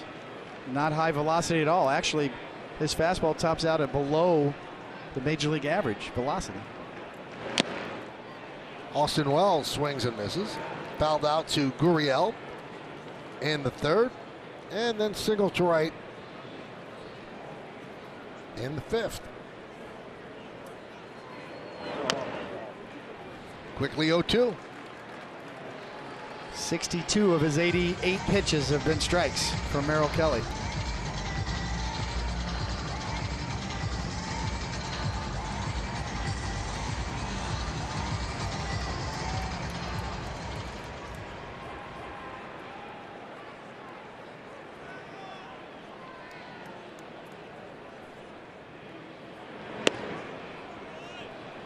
One and two.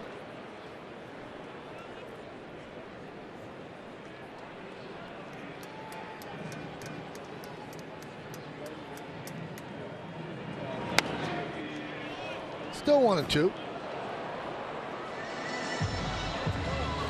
Yankees travel back to New York after the game. Tomorrow's an off day, and then Friday it all begins at the stadium. Marcus Stroman gets the start against the Toronto Blue Jays. Lined and right at Walker.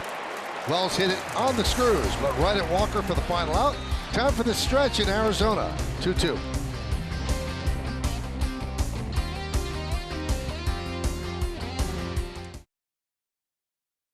7-1 for the Diamondbacks, 2-5-0 for the Yankees as we go to the bottom of the seventh.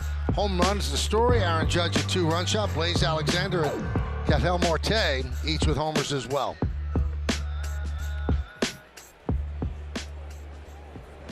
And now the recap. Garrett Cole and Carlos Rodon. Barnhart takes upstairs against Ian Hamilton, 1-0. I think Rodon should be encouraged with his first two starts. He's definitely trending in the right direction. A couple of solo shots today.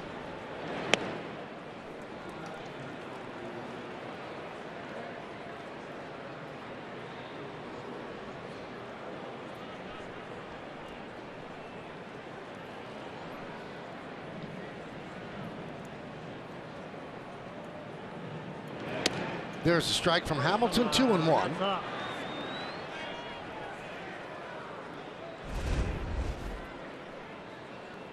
take another look. That ball is, wow, that is above the zone, clearly.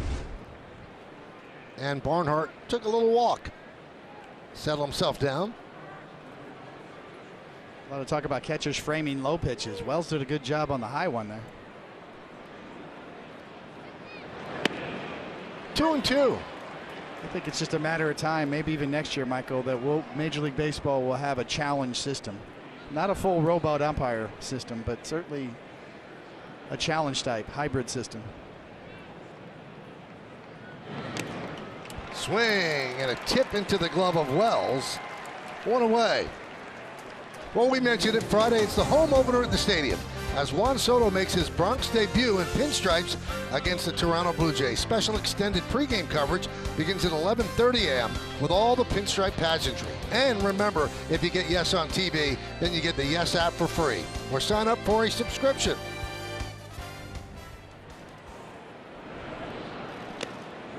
Perdomo fouls the ball off, and the count is 0-1.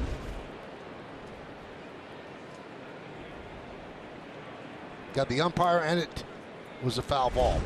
Meredith, I know you spoke to Marcus Stroman, who's going to start on Friday. I'm sure it's a really big day for him. Very much looking forward to it, Michael. He said he spoke about this with his friends when he was a kid, and now this is a dream becoming a reality. He cannot wait to put the pinstripes on in the Bronx and take the ball on Friday afternoon. He said he's a guy that feeds off the energy. He thinks it's going to be an electric environment in the Bronx. I asked him, what are you going to warm up to? He said, I don't know yet. I have to see what I'm feeling that day. I just have to feel it all out. Now, after the game that he pitched in Houston, he talked about how he likes to take a step off the mound, really control his breathing, keep his heart rate down. That's something he does a lot of meditation before his starts and a lot of breathing exercises to make sure he doesn't get too amped up on the mound, too overly excited on the mound, that it affects his pitching. It's all about focus and breath work, Michael. It's kind of how you prepare for games. Oh, yeah, I'm just glad I'm breathing. I think we all are. Yep. Swing and a miss. Perdomo down on strikes. Well, you know, because the Yankees got off to that 5-0 start, it's kind of lost, but Stroman really pitched exceptionally well against the Astros. And he threw 100 pitches in that one. I asked him, how did you recover from that? Because that's probably a little more than maybe Aaron Boone thought he was going to push him. And Stroman told me he felt great afterwards. No issues with the arm. He has a process. He always says he's very process-oriented. He has a checklist he goes through before a start, after a start, getting ready for the next start. And some guys don't like to look too far ahead to the opponent. I asked him when he's going to start looking at that Blue Jays lineup. He said he's already been studying it. He already knows what he wants to do against some guys. Should be fun. We'll have it right here on Yes on Friday. Coverage starts at 11:30. And Michael, you can hear that whole interview with Marcus Stroman on the pregame show during our coverage. The whole thing. The whole thing. Love it.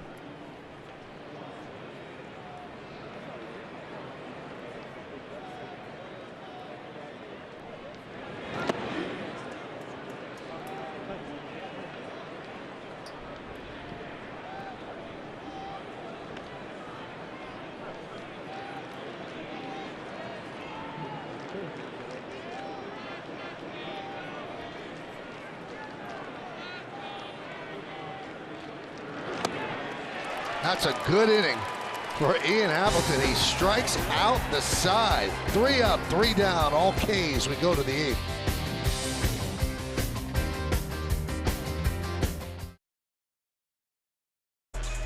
Wow, he is just dominant.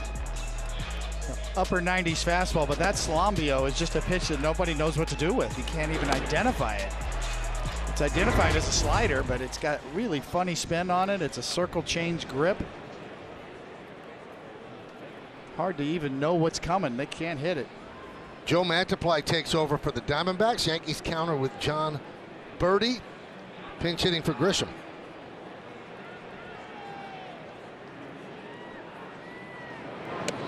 And there's a strike.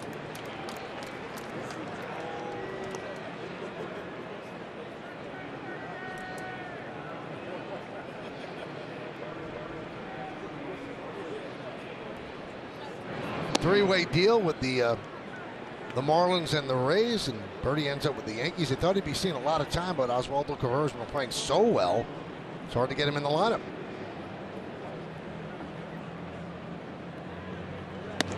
game-saving catch in the final game in Houston, though, when he was playing third base. Diving stop. Ball would have gotten past him. Probably ends the game. 2-1. Check swing. 3-1. You get him on, and he can run. Very good base stealer. Gleyber Torres on deck.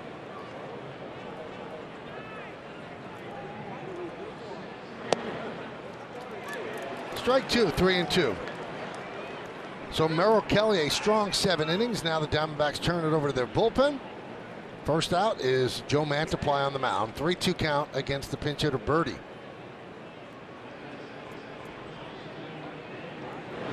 Swing and a miss, got him. Check out the PNC Bank details on how they got Birdie and also how they got Jones. Acquired on March 27th, Birdie from the Marlins, 3-team deal.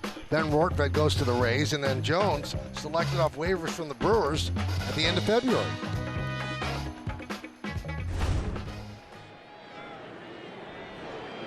Way outside to Gleyber Torres. On deck, Juan Soto. Soto has yet to reach base safely, as a 39-game streak of reaching base safely, going back to last year. 1-1.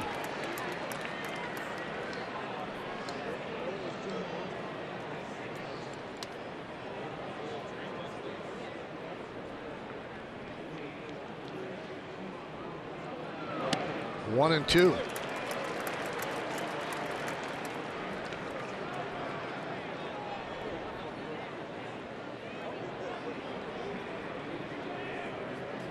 Pitched 1 2/3 scoreless innings on Monday against the Yankees, did the lefty. Fly ball center field. Barossa is there. Barossa puts it away, 2 down. Right fielder, Juan Soto.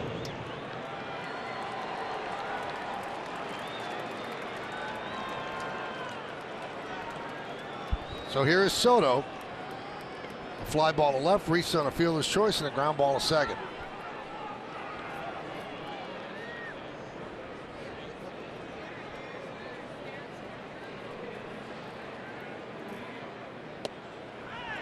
A strike on the outside corner, and Soto didn't like the call.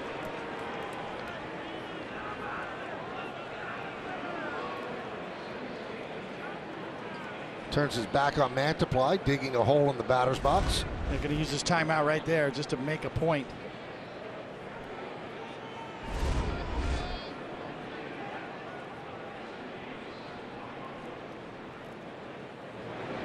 And there's a breaking ball strike. 0-2.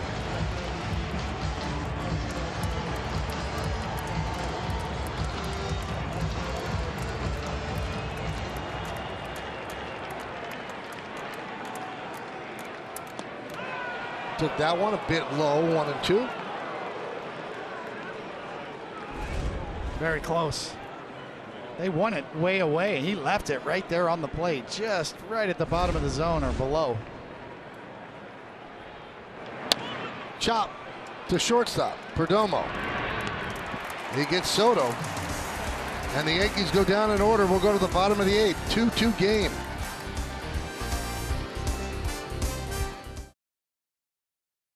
Transmitted in any form, and the accounts and descriptions of this game may not be disseminated without the express written consent of the New York Yankees.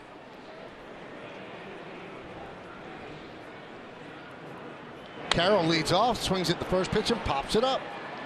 Volpe is there, makes the play. 1 pitch, 1 out. Yeah, that's the spot. Up and in.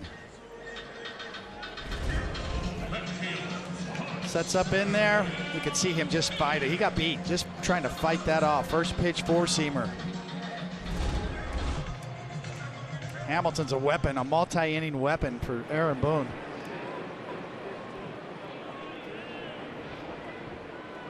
Couple of changes for the Yankees defensively. Birdie stays in the game to play third. Cabrera went from third to left, and Verdugo goes from left to center as Grisham got pinch hit for.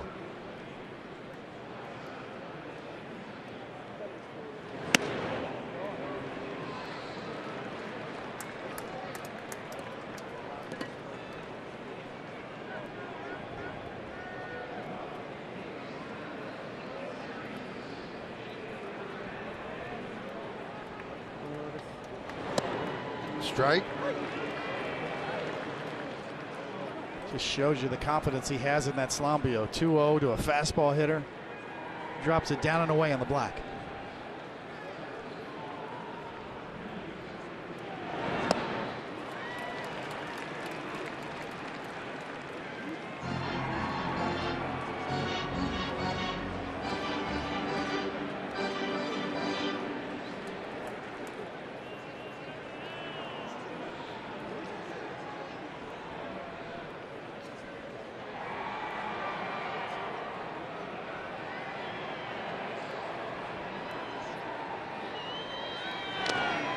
Foul back.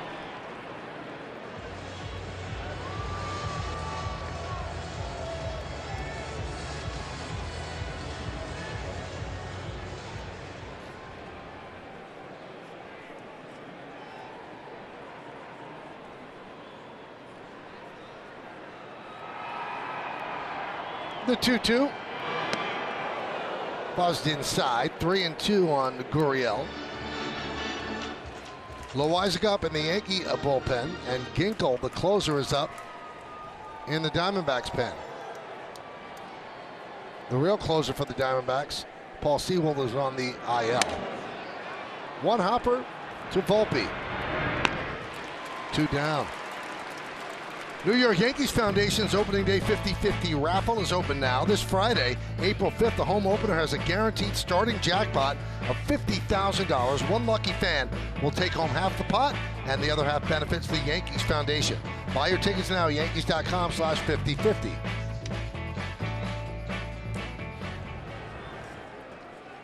Here's Christian Walker. And there's the strike from Hamilton. He's just locked in with that pitch.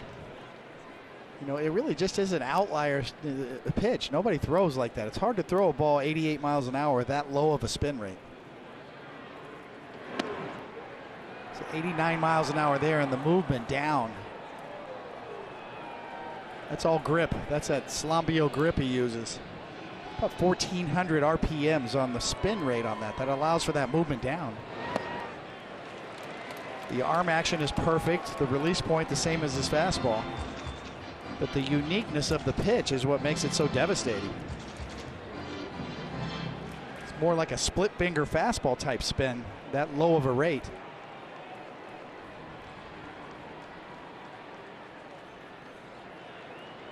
Swing and a miss. What a performance by Hamilton. Comes out of the bullpen and gets 8 outs. We go to the 9th.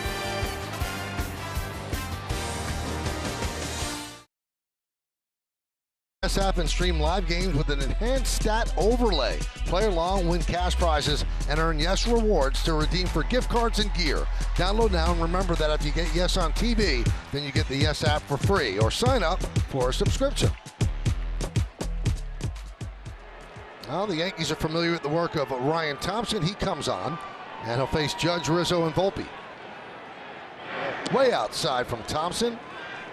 Well, Judge has been the Yankee offense today with a 2-run home run. You see what Thompson did last year between Tampa Bay and Arizona. Didn't pitch well at all for Tampa Bay. Got to Arizona, he found it.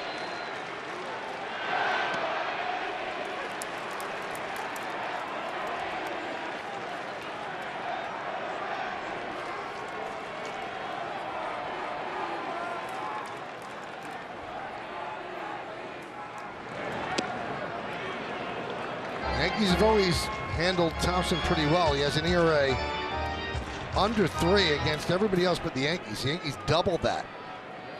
But he did pitch well against them the other night. 2-2.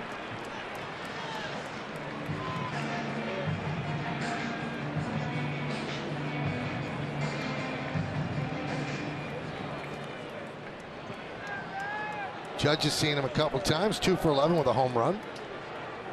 Judge ball, baby, judge ball. Just got a piece to stay alive. Big cut. This is Judge's first home run of the year. This came in the 4th. Yes, and it was launched. Classic Judge home run. Power the other way like nobody.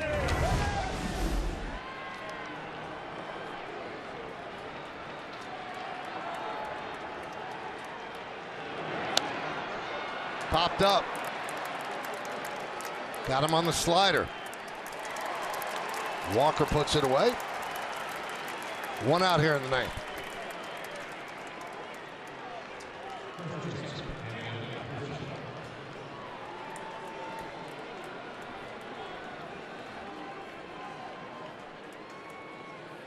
Couple of singles for Rizzo today.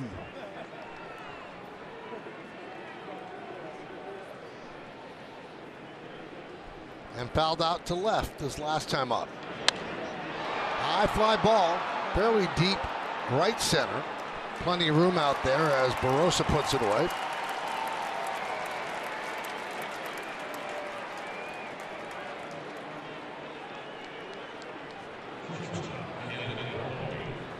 And here's Anthony Volpe. Anthony's 0 for 3.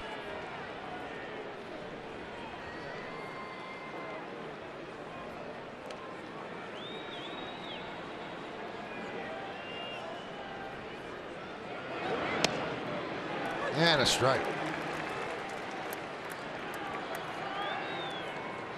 Yankees score, it'll be Holmes. If they don't, it'll be Loaisiga.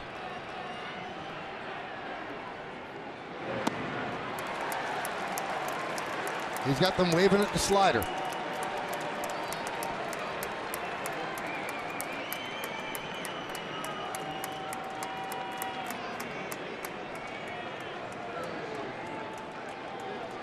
Slower velocity on his slider than most major league relievers.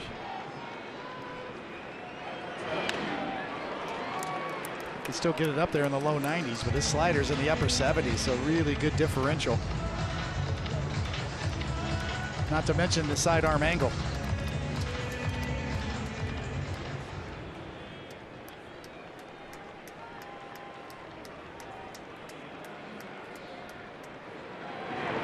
Strike 3. Volpe down looking. Well, the Diamondbacks will try to win it in the bottom of the ninth inning. Strike 3 to Volpe. We go 2-2 to the ninth.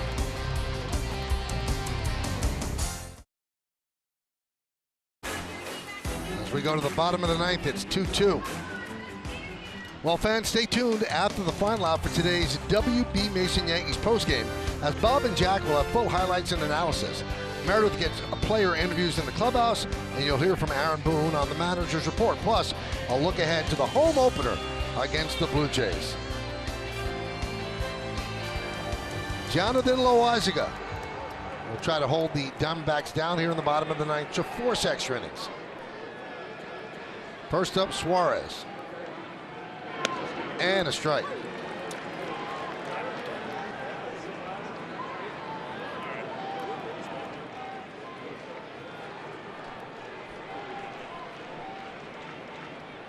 Suarez a single and a double against Rodon. Quickly 0-2. You can't ask for that much more from Ian Hamilton. Came on, got an inning-ending double play in the 6th, entering with runners on first and second and 1 out. Then struck out the side in the 7th, and then worked a 1-2-3 8th. So 4 strikeouts for Ian Hamilton in 2 2/3 innings. 1 and 2. That just presents such a valuable weapon for any manager, to have a reliever that can give you that kind of length and keep the ball out of play.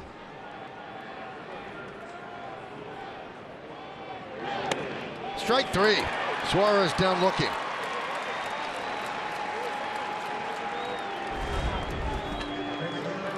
Setting up away, and that ball has got some run. It's off the plate, and at the last minute just darts back to the outside corner. Late, hard movement.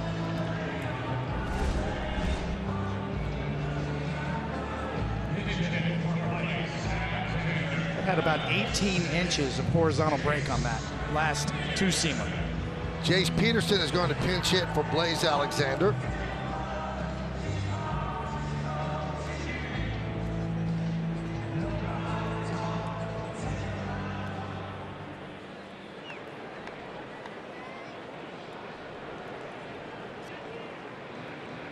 He could have gone with Jock Peterson, could have gone with Jake McCarthy here, but he decides to go with Jace Peterson.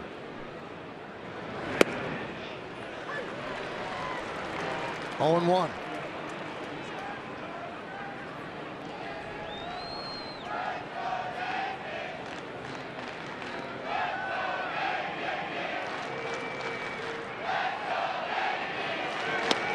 And a strike. 0-2. Loaisiga getting the ball and dealing. Yeah, pulled the string on that pitch.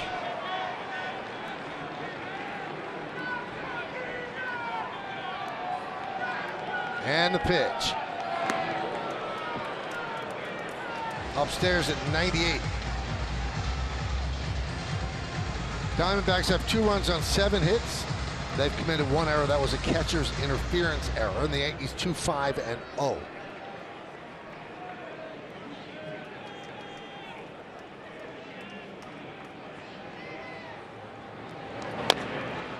Loaisiga, such a good athlete, fields and fires. Beautiful play.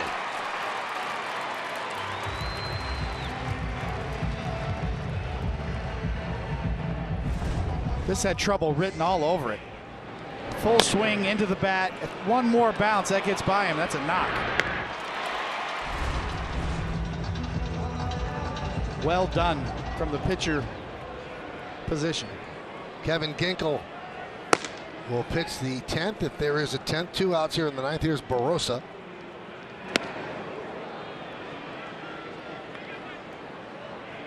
One and 0. Loaisiga's ball's running all over the place, moving like crazy.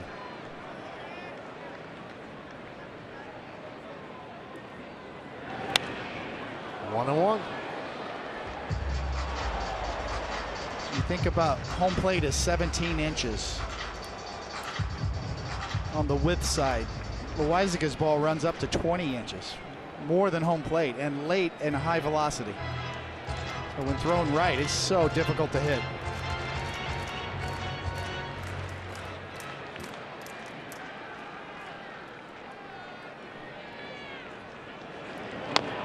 Off the end of the bat, foul ball.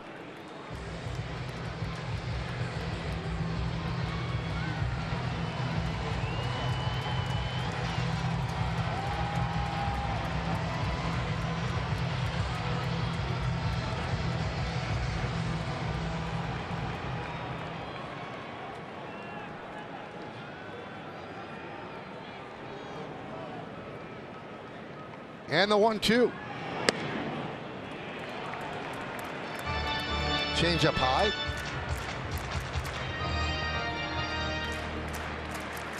Coming up for the Yankees, if there's a 10th, Verdugo, Cabrera, and Wells against Ginkel.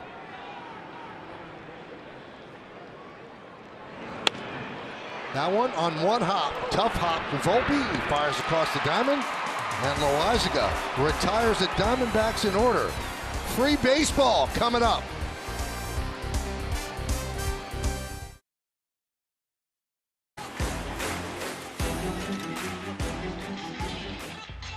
Let's check out the T-Mobile coverage cam with Verdugo leading off.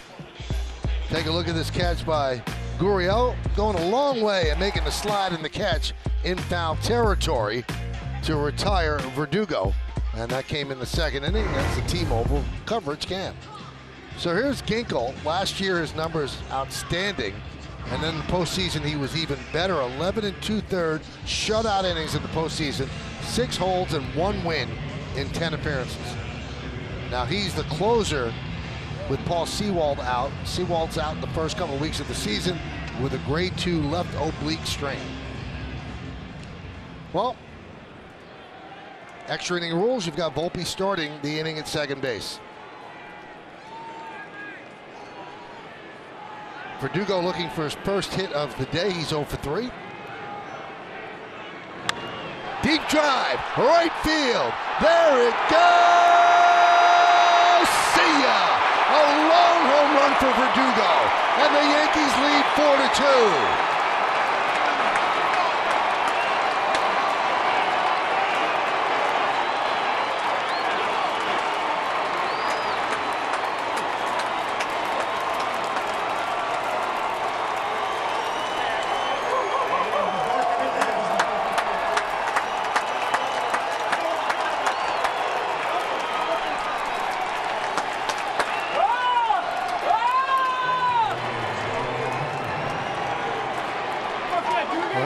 got that pent up. Yeah, that's a good strategy. When you're struggling, you go up there and you look for a first pitch fastball and jump it.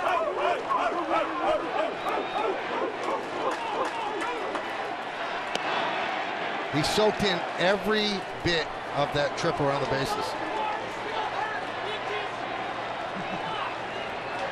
A lot of frustration came out on that one.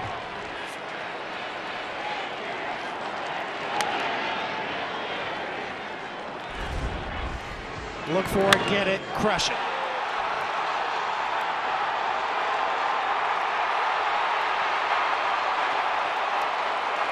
It's the one-time hitters can really take a chance.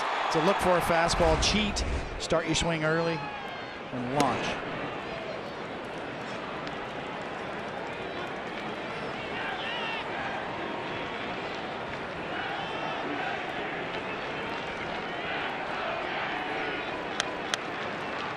Oswaldo with a pop-up.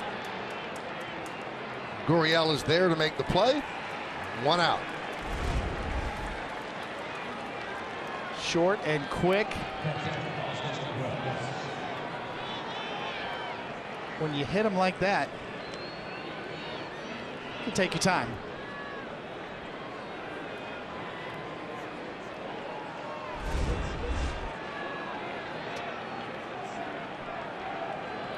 Well, before that home run, he was 3 for 24 to open up the season.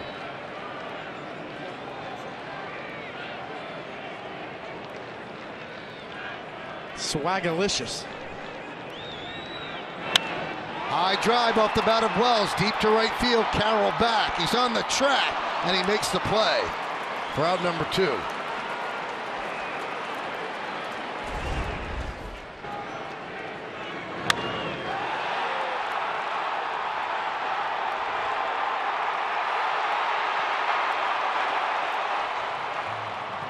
Woke up all the Yankee fans here as they were waiting for that since Aaron Judge's home run.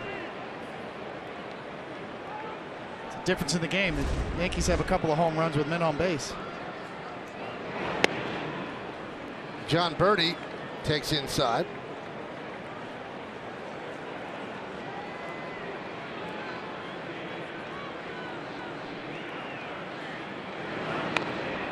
Foul away.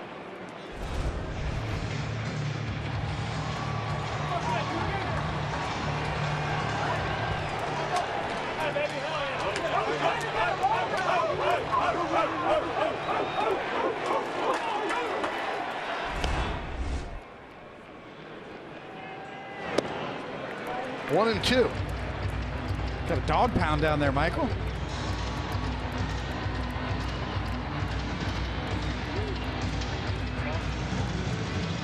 Remember LT with his famous speech? Let's go out there like a bunch of crazed dogs today. Well, Verdugo said they're dogs. D-A-W-G. 1-2. Still 1 and 2. Lawrence Taylor tells you that. If you're a teammate of Lawrence Taylor's back in the day and he comes at you with that line and you don't get fired up, you don't belong there. Man, was he awesome.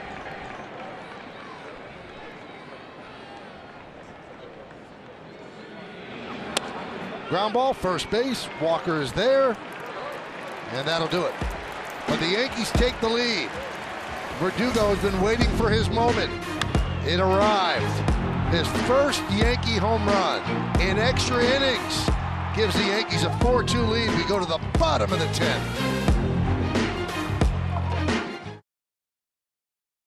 Lead, they're 3 outs away from completing the season opening road trip at 6-1, but they're going to be tough outs to get. But this gave them some breathing room. This beautiful swing jumping on the first pitch from Ginkel with a runner on second base, and Verdugo takes his stroll around the bases. So Clay Holmes will come on. Runner at second base, that's Barossa, and Jock Peterson is going to pinch hit for Barnhart.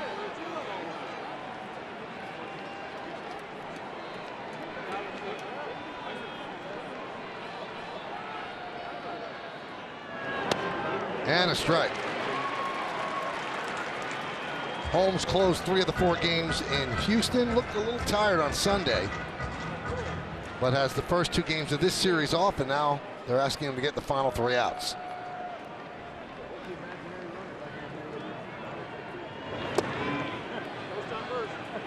Can't say enough about the bullpen. Ian Hamilton with 8 outs. Jonathan Loaisiga worked a 1-2-3 ninth inning.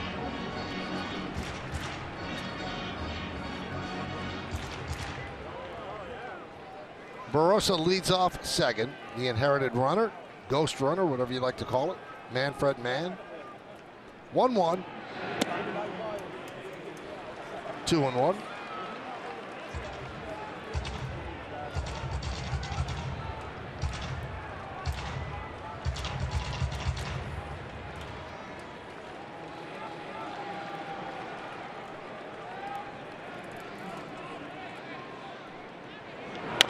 Peterson chops one to first. Rizzo gets the big hop and flips to Holmes. Moving to third is Barossa.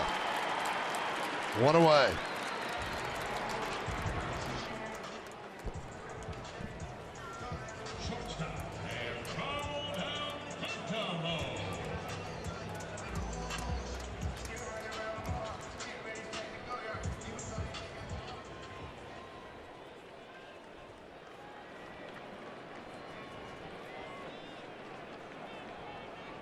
Here is Perdomo. Big cut and a foul ball. It looked like a daunting schedule at the start for the Yankees, opening on the road, 4 against their nemesis Astros. They took all 4 of those games. And then against the defending National League champion Diamondbacks, trying to take 2 out of 3 here. There's a ground ball to Volpe. The throw to first is not in time and dropped. On the attempted tag, a run scores. Perdomo will go to second. This one is far from over, as now the tying runs at second base, and the score is 4-3 Yanks.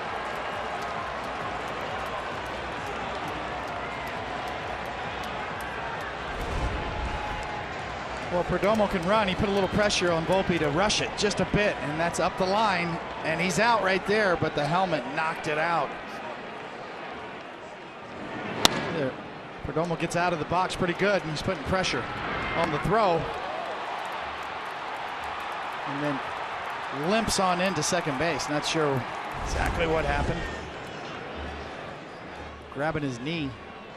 Well, that's got to be an E6 on the throw by Volpe. He'll get an RBI because the runner would have scored.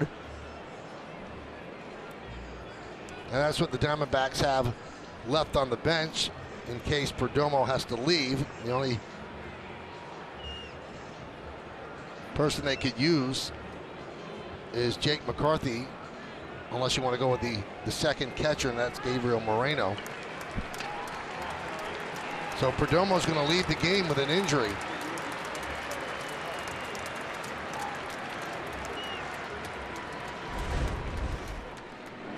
Another look, as you see that's slowly hit off the end of the bat.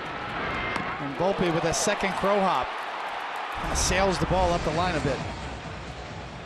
Jake McCarthy will pinch run. And here's Ketel Marte. He's had a double and a home run today. McCarthy pinch running for Perdomo. That's the tying run at second base. Still 1 man out.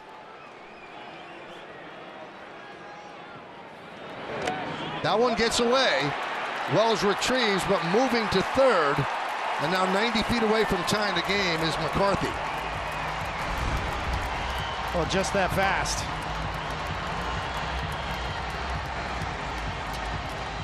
Diamondbacks are now in a position to tie this game up. And the Yankees have to bring the infield in.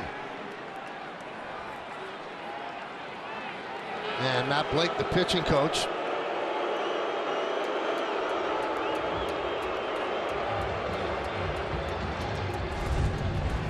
Looks like they're calling Cabrera in from the outfield. And they'll have him be the 5th infielder.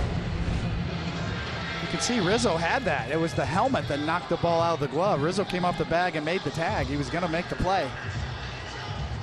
But Perdomo's helmet knocked the ball free from his glove.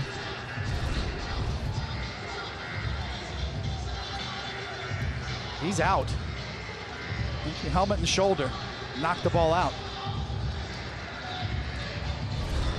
All right, so the Yankees will go with 5 infielders, the 2 outfielders, Verdugo and Soto. Makes sense with Clay Holmes on the mound and his super sinker. It's a smart play here from Aaron Boone. So they will place Cabrera between Rizzo and Torres.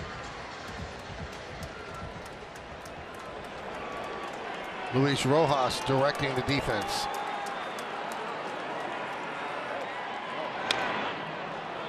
One and one.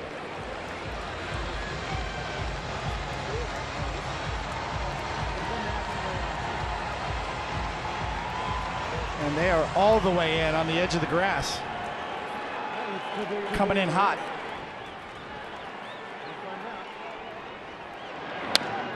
Chop the third. Birdie checks the runner across the diamond. One more out to go. 2 down, runner at third, and Corbin Carroll will come to the plate. Well, you can see that Holmes has got his good stuff. His ball is diving today after a couple of days of rest.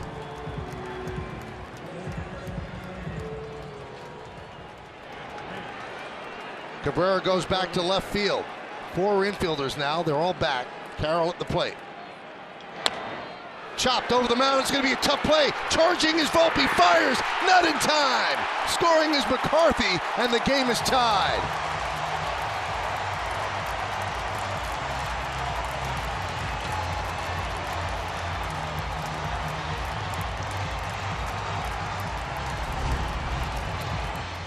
There's really no chance here for Anthony Volpe once it bounces over Clay Holmes' head. I mean, a gallant effort, barehanding and throwing and diving, but there's really no chance at that point. It was just too softly hit.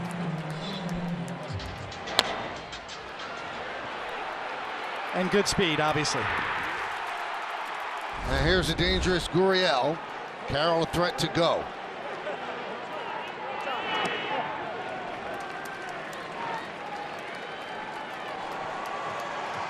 So an untimely error by Volpe, allowing Perdomo to reach and go to second. And now the game is tied here in the 10th. Ground ball, grabbed by Birdie, and we will go to the 11th. 2 runs, 1 hit, 1 gigantic error, and 1 man left. 4-4.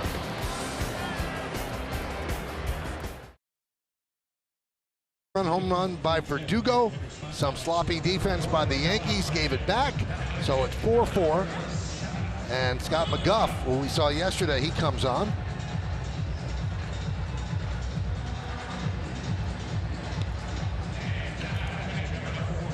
So the catcher is Moreno.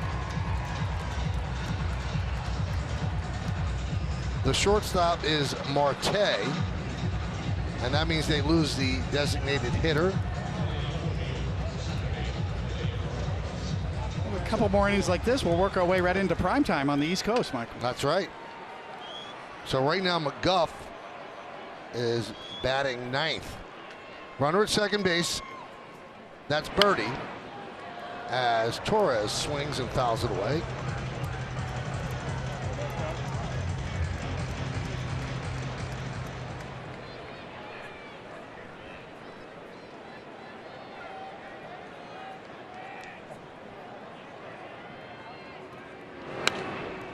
And 2.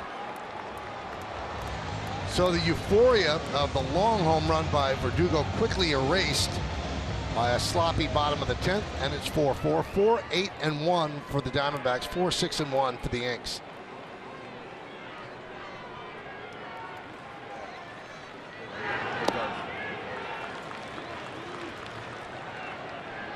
You really can't put any of that on Clay Holmes either. I mean, he really had good stuff today. All ground balls, beaten in the ground.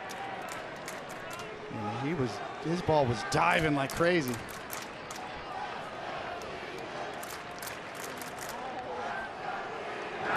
Foul back. Torres, Soto, and Judge. why this game will make you crazy. You know, Clay Holmes, some of his best stuff so far in this early season.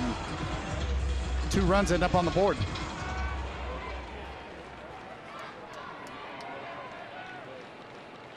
There's a t-shirt about that with John Sterling's name on it. Line drive, it is a foul ball. Actually, Susan's name on the t-shirt.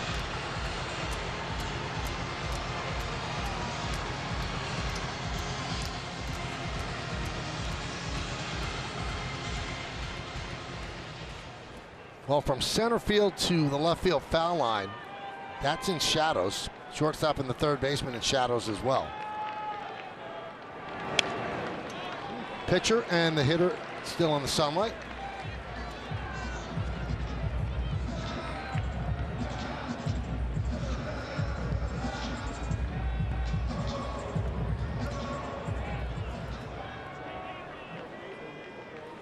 Birdie leads off second. We're in the 11th.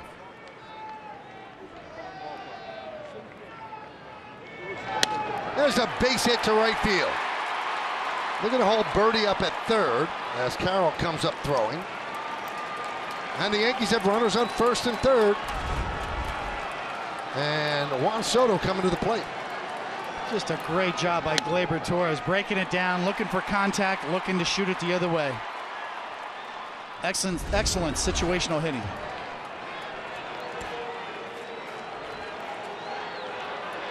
And a trip to the mound to settle down McGuff. Early season trends, we're seeing a lot more contact, a lot more emphasis of hitters talking about making more contact. But stay tuned. Pay attention to the strikeout rate and the swing and miss rate. But a lot of hitters are talking about it, working on it.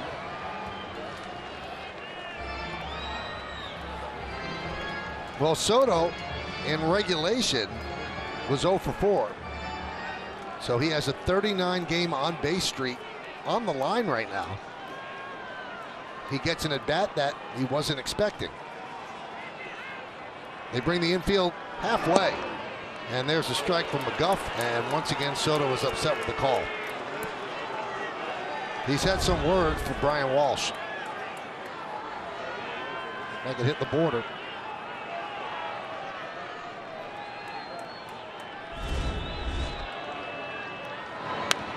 Foul back here. Boy, good swing right there from Soto.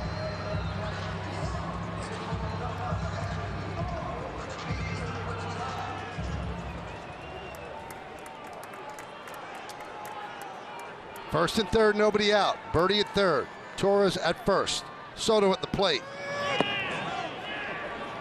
1 and 2. And a balk. A balk. Soto stepped out right away and knew it. So a run scores, another one goes into scoring position, and it's 5-4. Let's see if we can see the balk.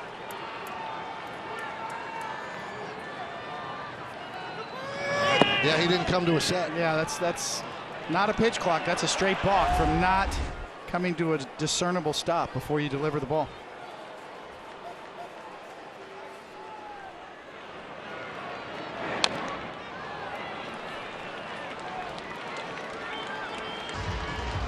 It's an odd little game we have going on. It is. The second run is the important run in extra innings, because you're almost given one by having a runner at second base if you just do the little thing. So that runner at second is important for the Yankees. Lined into center field and caught there by Barossa as Gleyber stays put. So he hit it well, but Barossa ran it down. Well, he did. That's right on the button at 106 miles an hour, and that's going to just ride and carry on out to the center fielder.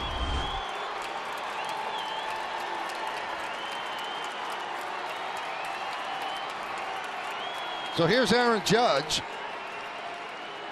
Judge, his first home run of the year, a 2-run shot in the 4th inning into the swimming pool in right center. Foul back.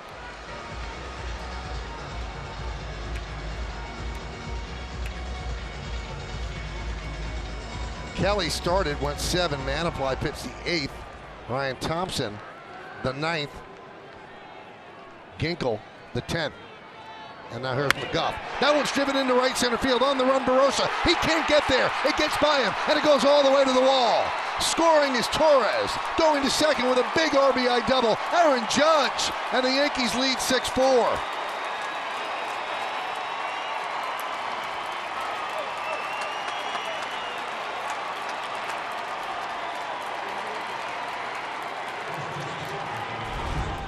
Just absolutely hammered. That it fools Barossa in center field. You see the angle he took. He thought he could get to it, but no, not at that exit velocity. It just jumps off his bat and jumps right to the gap.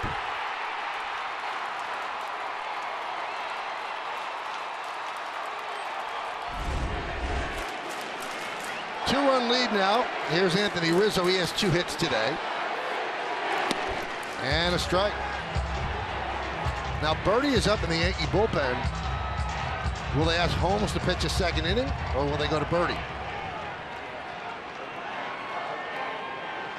Holmes looks like he's ready. 0-2.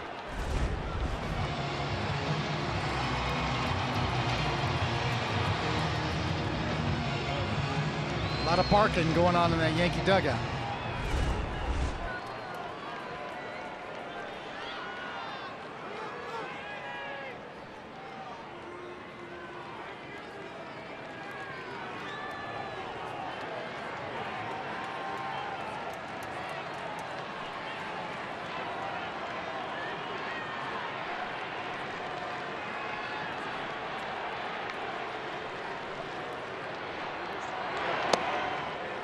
One and two. Could be that Birdie's just warming up in case these Yankees bust this open here a little bit. Right? Got away with that one. There, yes. Too much movement behind the plate. Looking away, kind of had to move in.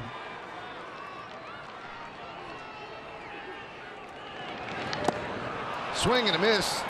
Rizzo down on strikes, 2 away.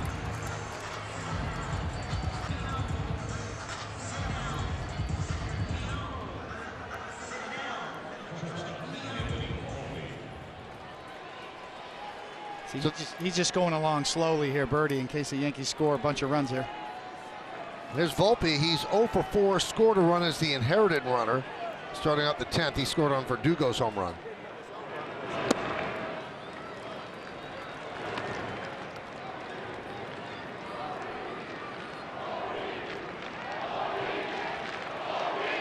A Volpe chant here in Arizona.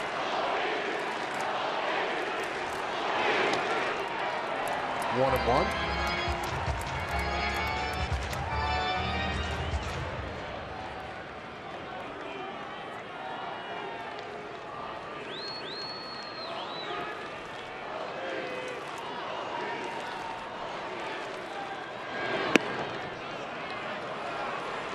That one misses inside, 2-1 on Anthony. Wrapped into a double play in the second, grounded into a force. Also a ground ball to third in the fourth. Fly ball to center and a strikeout looking. Judges at second with 2 men out. The 2-1. 3-1. And Verdugo is on deck.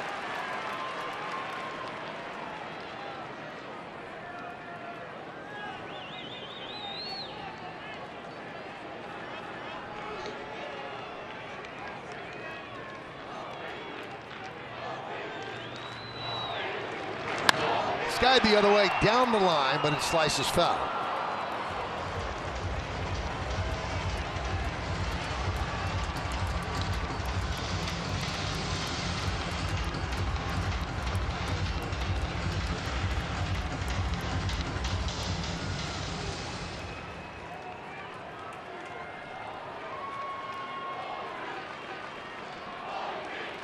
Here's the payoff. Fly ball right field. Carroll toward the line. Carroll in foul territory makes a play. But the Yankees get 2 runs on 2 hits. A balk will go to the bottom of the 11th. They're up by 2.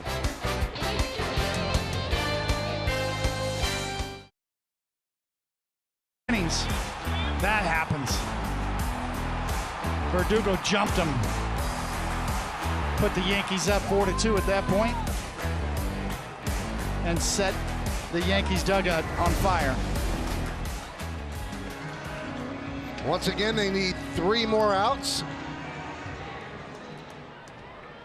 And they will attempt to have Clay Holmes do it. He has 6 games of 2 or more innings with the Yankees. Gurriel starts off the 11th at second base. And Christian Walker leads off.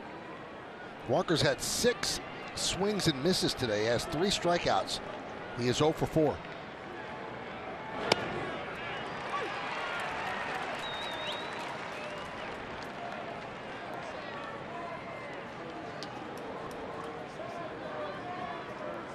Diamondbacks trying to fight back here in the 11th. And that just nipped him, so he's going to take first base. Like a breaking ball with no bite. Yes, exactly right. He's trying to throw it down and away, and he just overthrew it. And yeah, I mean, that just trying to turn away, almost turned down into it a bit. Barely got him. As now Holmes, the pitcher's mound, and completely in the shadows.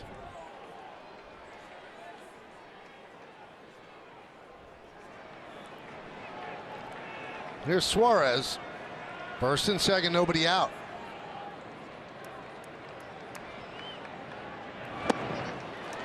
Oh and 1.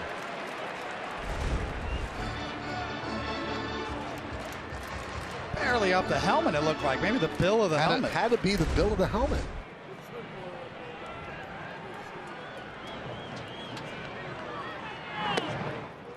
One and 1.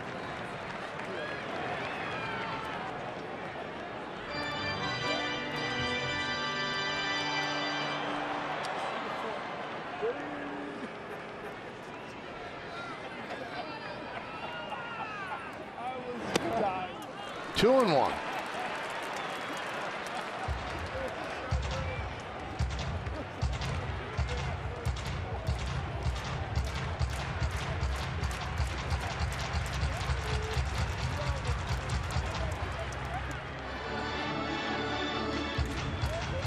Gurriel at second, Walker's at first.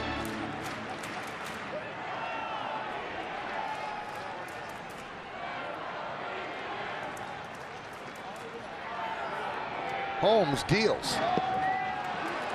1 pitch away from loading the bases with nobody out.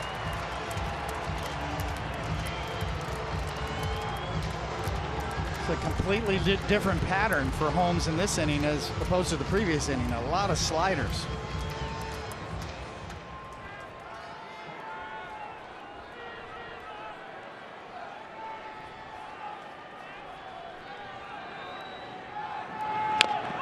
Three and 2.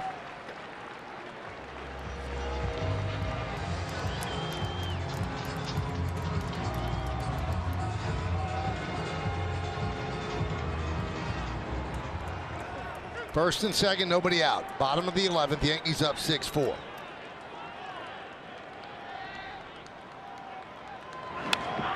Suarez hanging in there. Yankees trying to go home for their home opener at 6-1, which would be an unbelievable road trip. Trying to get these pesky final 3 outs.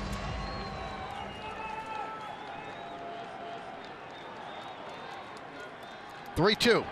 Swing and a miss, he got him on a slider.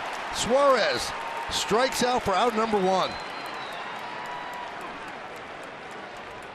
And that is going to do it. 23 pitches for Holmes, so he's going to call on Birdie to come in and get the final 2 outs. No, it's not Birdie. They sat Birdie down. It's going to be Caleb Ferguson. He'll face Jace Peterson, the lefty. So that's going to do it for Holmes. Yankees 2 outs away, and they'll try to maneuver that through the bullpen.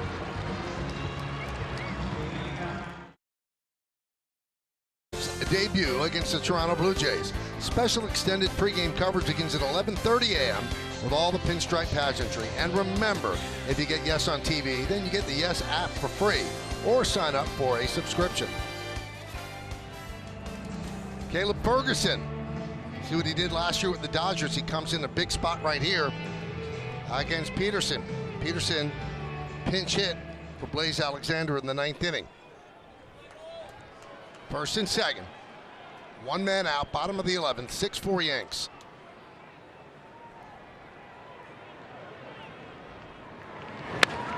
Slice the other way, foul. I can picture it now. It's a couple of minutes, 20 minutes to 7. You just got home from work. You thought you'd relax, but now you're rocking back and forth. The dinner's getting cold. You want the Yankees to get these last 2 outs.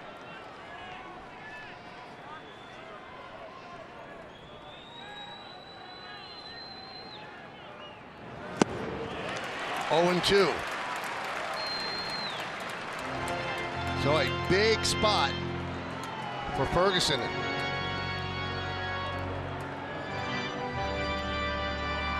Gurriel at second, Walker's at first.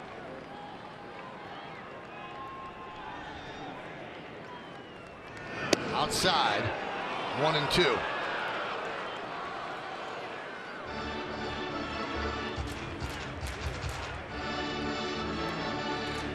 Big crowd here at Chase Field, pro-Yankee crowd. Kind of holding their breath right now.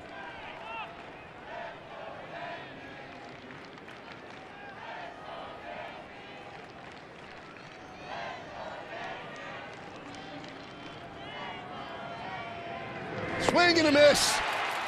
They are an out away. Big strikeout. Hard cutter for Ferguson. 95 with the previous fastball, and that cutter at 90. Wipeout.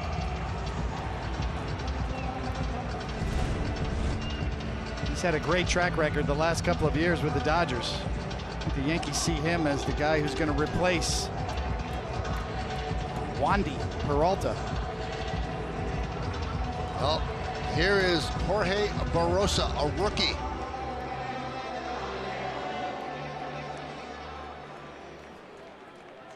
The game now in his hands. First and second. And a strike.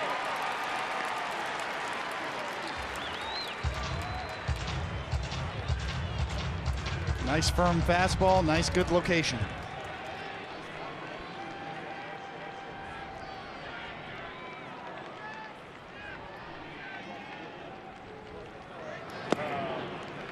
One and one.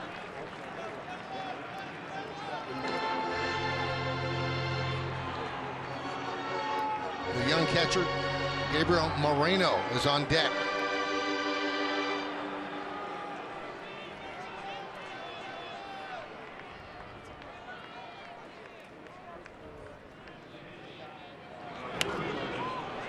And the Diamondbacks are down to their final strike. What does Ferguson throw? The Yankee fans on their feet here at Chase Field. Got him set up with that hard cutter down and in right here after that high fastball. Runners lead. And the 1-2. Fly ball into center field, and that's going to dunk in for a base hit in front of Verdugo. 1 run will score. The rookie comes through, keeps the game alive. It's now 6-5 Yankees, and the tying runs at second base. Goes with that fastball, and Barrosa's shown us it. He's a pretty good fastball hitter, especially a high fastball hitter. And he gets the job done to keep this game going.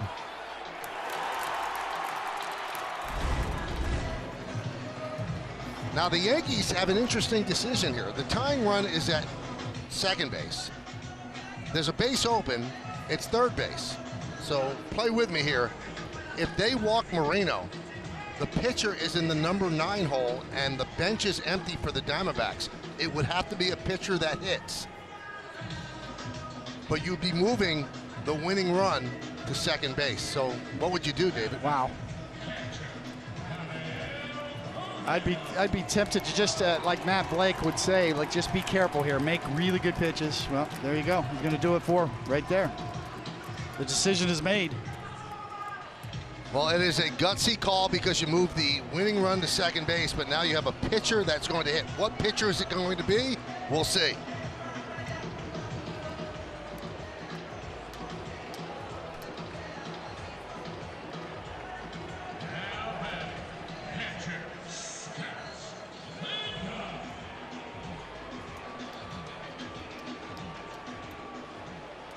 And they are going to let McGough hit. Scott McGough with the game on the line. Bases loaded, 2 outs. And there's a strike. We can't even guess the background of McGough as a hitter. First career at bat in the big leagues.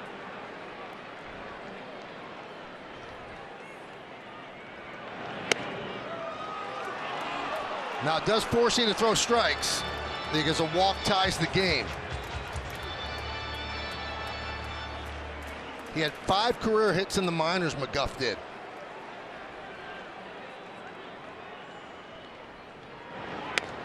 Late, and he grounds it foul again. The Diamondbacks down to their final strike.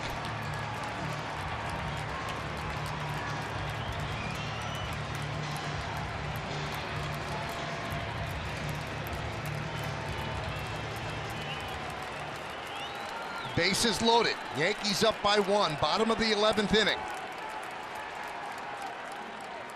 And the 1-2. Strike 3. Ball game over. Exhale. The Yankees win 6-5, and they'll come home on Friday with a 6-1 opening road trip record. It's going to be a loud flight home and a happy flight. What a great start to the season for this Yankee group. Good framing there by Wells. Yeah, looked like it might have been just off, but he got the call. It was borderline. The Perdomo injury set up this at-bat, as Michael noted, all over it. Forcing the pitcher to hit. And the Yankees went with the advantage and went with the intentional walk. Yankees win a thriller. What a road trip for the Yankees.